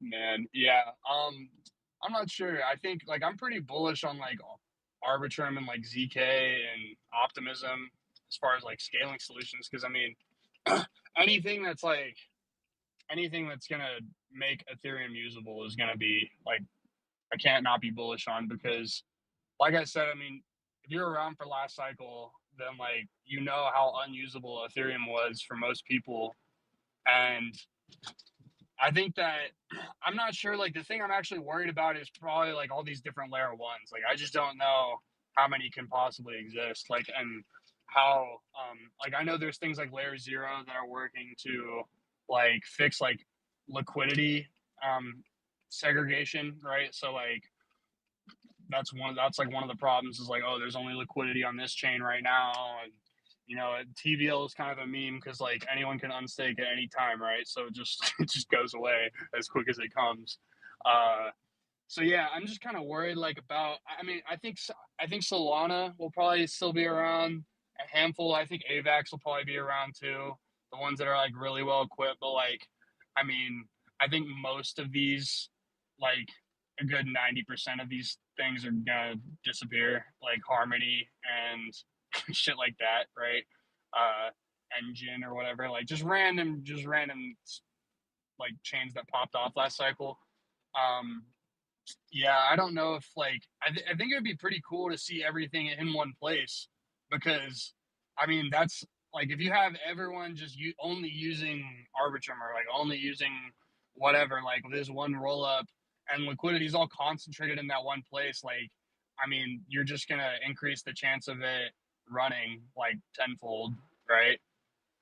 It's not gonna top out because there's not enough liquidity, and so yeah, I think it'll be pretty interesting to see what goes on if they just run the same playbook from last cycle again, or if we see some kind of different elements at play. Do you know if that Fed now? I think that the government, U.S. government, is talking about releasing Fed now, which is like a new payment service. That's like a digital payment service. Anyone know? Yeah, I'm not sure. I briefly looked at that. I saw they were releasing some kind of like digital wallet, but I didn't look any deeper than that. I will never download an app called Fed now, though. Jesus Christ. Yeah, well, I don't know. I don't know. My hunch for years, and I feel like it's kind of playing out, but I think that privacy coins are definitely going to take, or chains are definitely going to take a run. I feel like when 100%. Yeah, it's like bullish Monero, No dude. question. Yeah, Monero for sure. Best It's utility like, token. It's the only cryptocurrency that people actually buy stuff with right now, real products. But it's just like crypto really is a perfect, like invention for Big Brother, where you could just automate the IRS and they know exactly how much you owe, what you bought, who you spent to. So I think that if there was a pivot towards a digital currency, something like FedNow, where they automatically have the stuff and your payments are through that and not actually through US dollars anymore, show how it was a magical shortage. Then I feel like privacy coins, people would respect those a lot more. I feel like that's where, I don't know. I feel like if you're doing DeFi, no matter what you're doing, I think it's really going to come down to like the separation of money and the state, like how down for you are that or not. But I feel like there would be a big pivot towards privacy stuff as soon as the U.S. government started going that direction, if it ever did. Yeah, I agree. I think privacy coins will definitely like catch a really big bid at some point. I mean, that's likely inevitable, but my worry with Monero is just simply like access to purchasing it. Like I don't know. Like I think it's I think it's truly a great like doomsday hedge, right?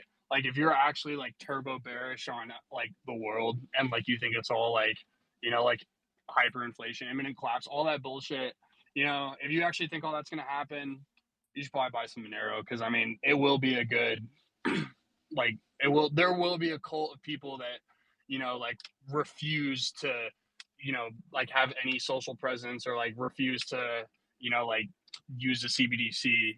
And I mean the logical answer is that they're going to use Monero, but I don't.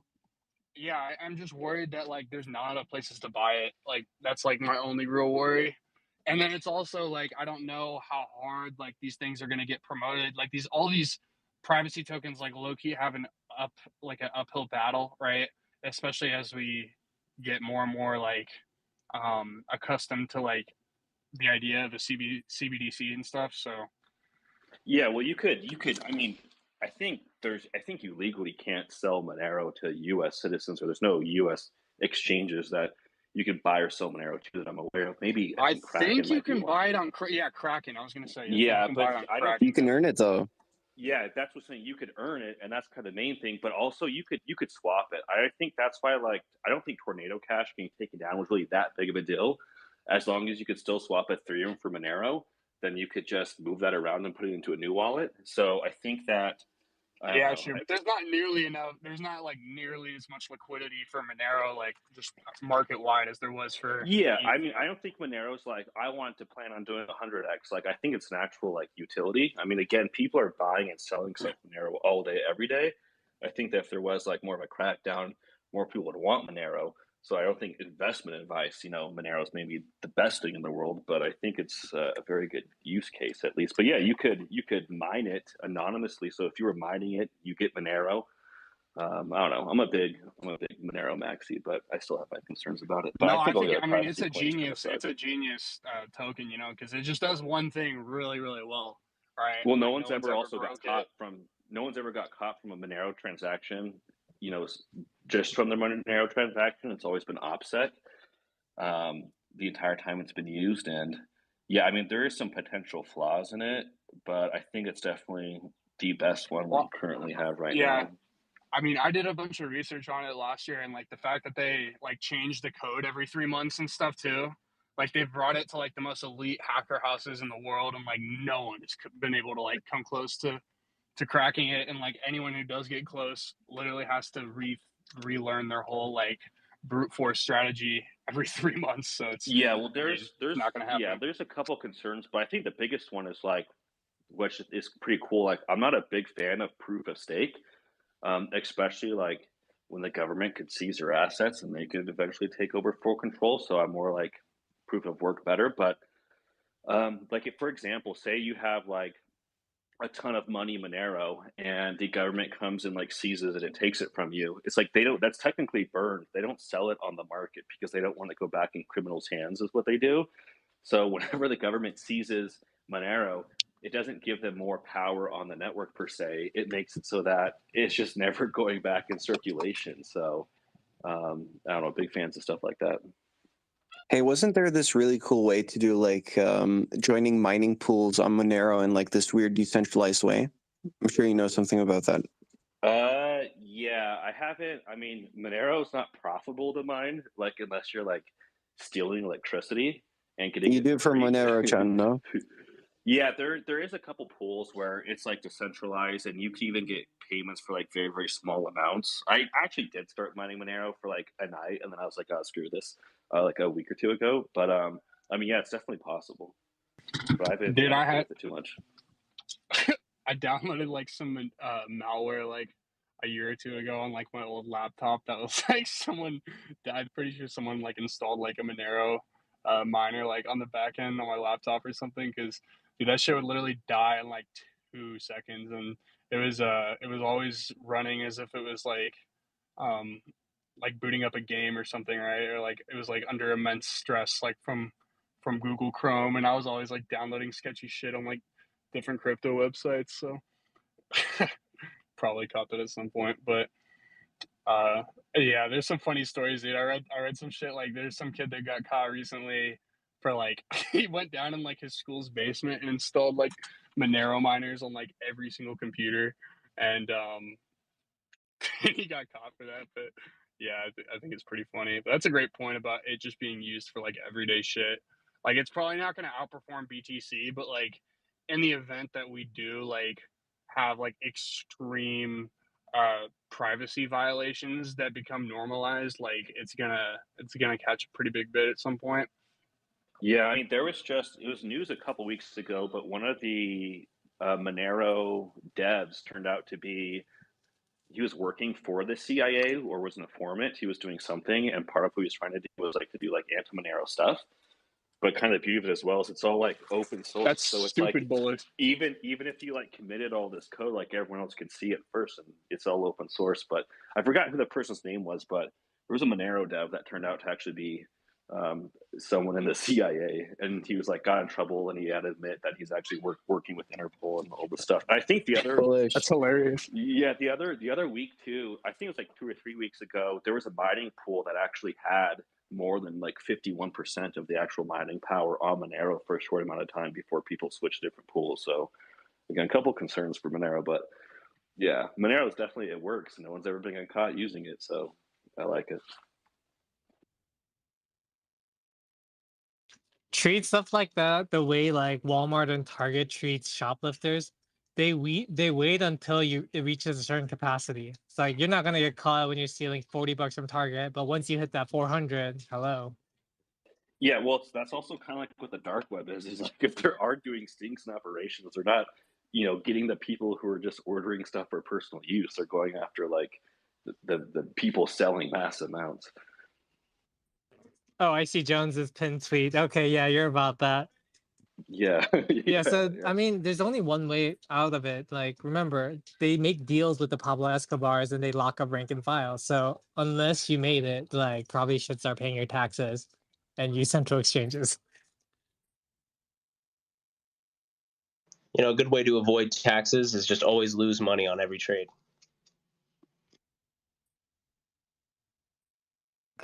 When I get rugged on NFT projects, I just call it going delta neutral. Nah, then you're just an art collector. You're a community member, dude. Yep. Many community members are made last year.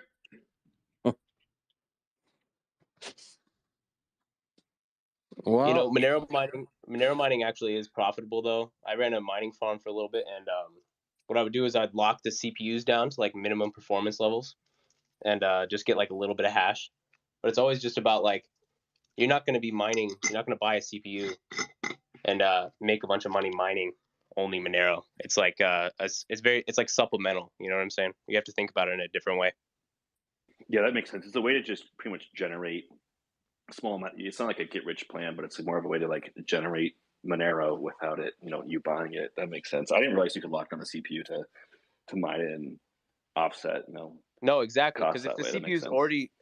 CPU's already consuming 10 watts, you can just make it always consume 10 watts, and then just throw a Monero miner on there.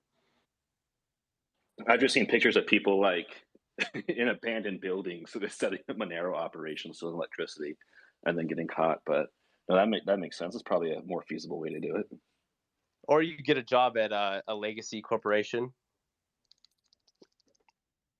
Yeah, and you just work in the IT department. And that's all I'm going to say.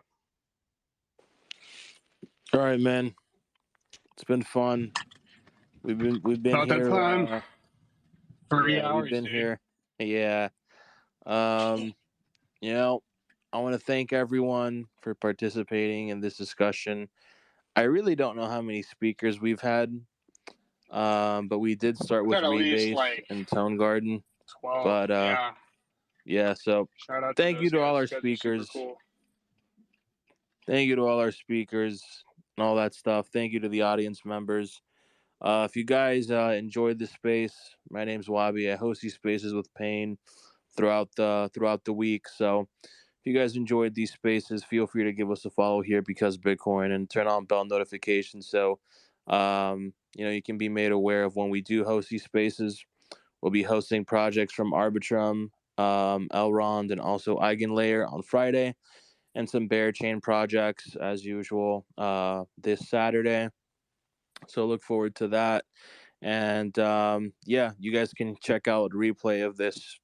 Gosh, over 3 hours of Spaces content here on Twitter, and not sure when it'll be uploaded to our YouTube channel, given that it's going to be over 3 hours. But thank you so much to everybody, to the listeners. Be sure to follow us here because Bitcoin would really appreciate it.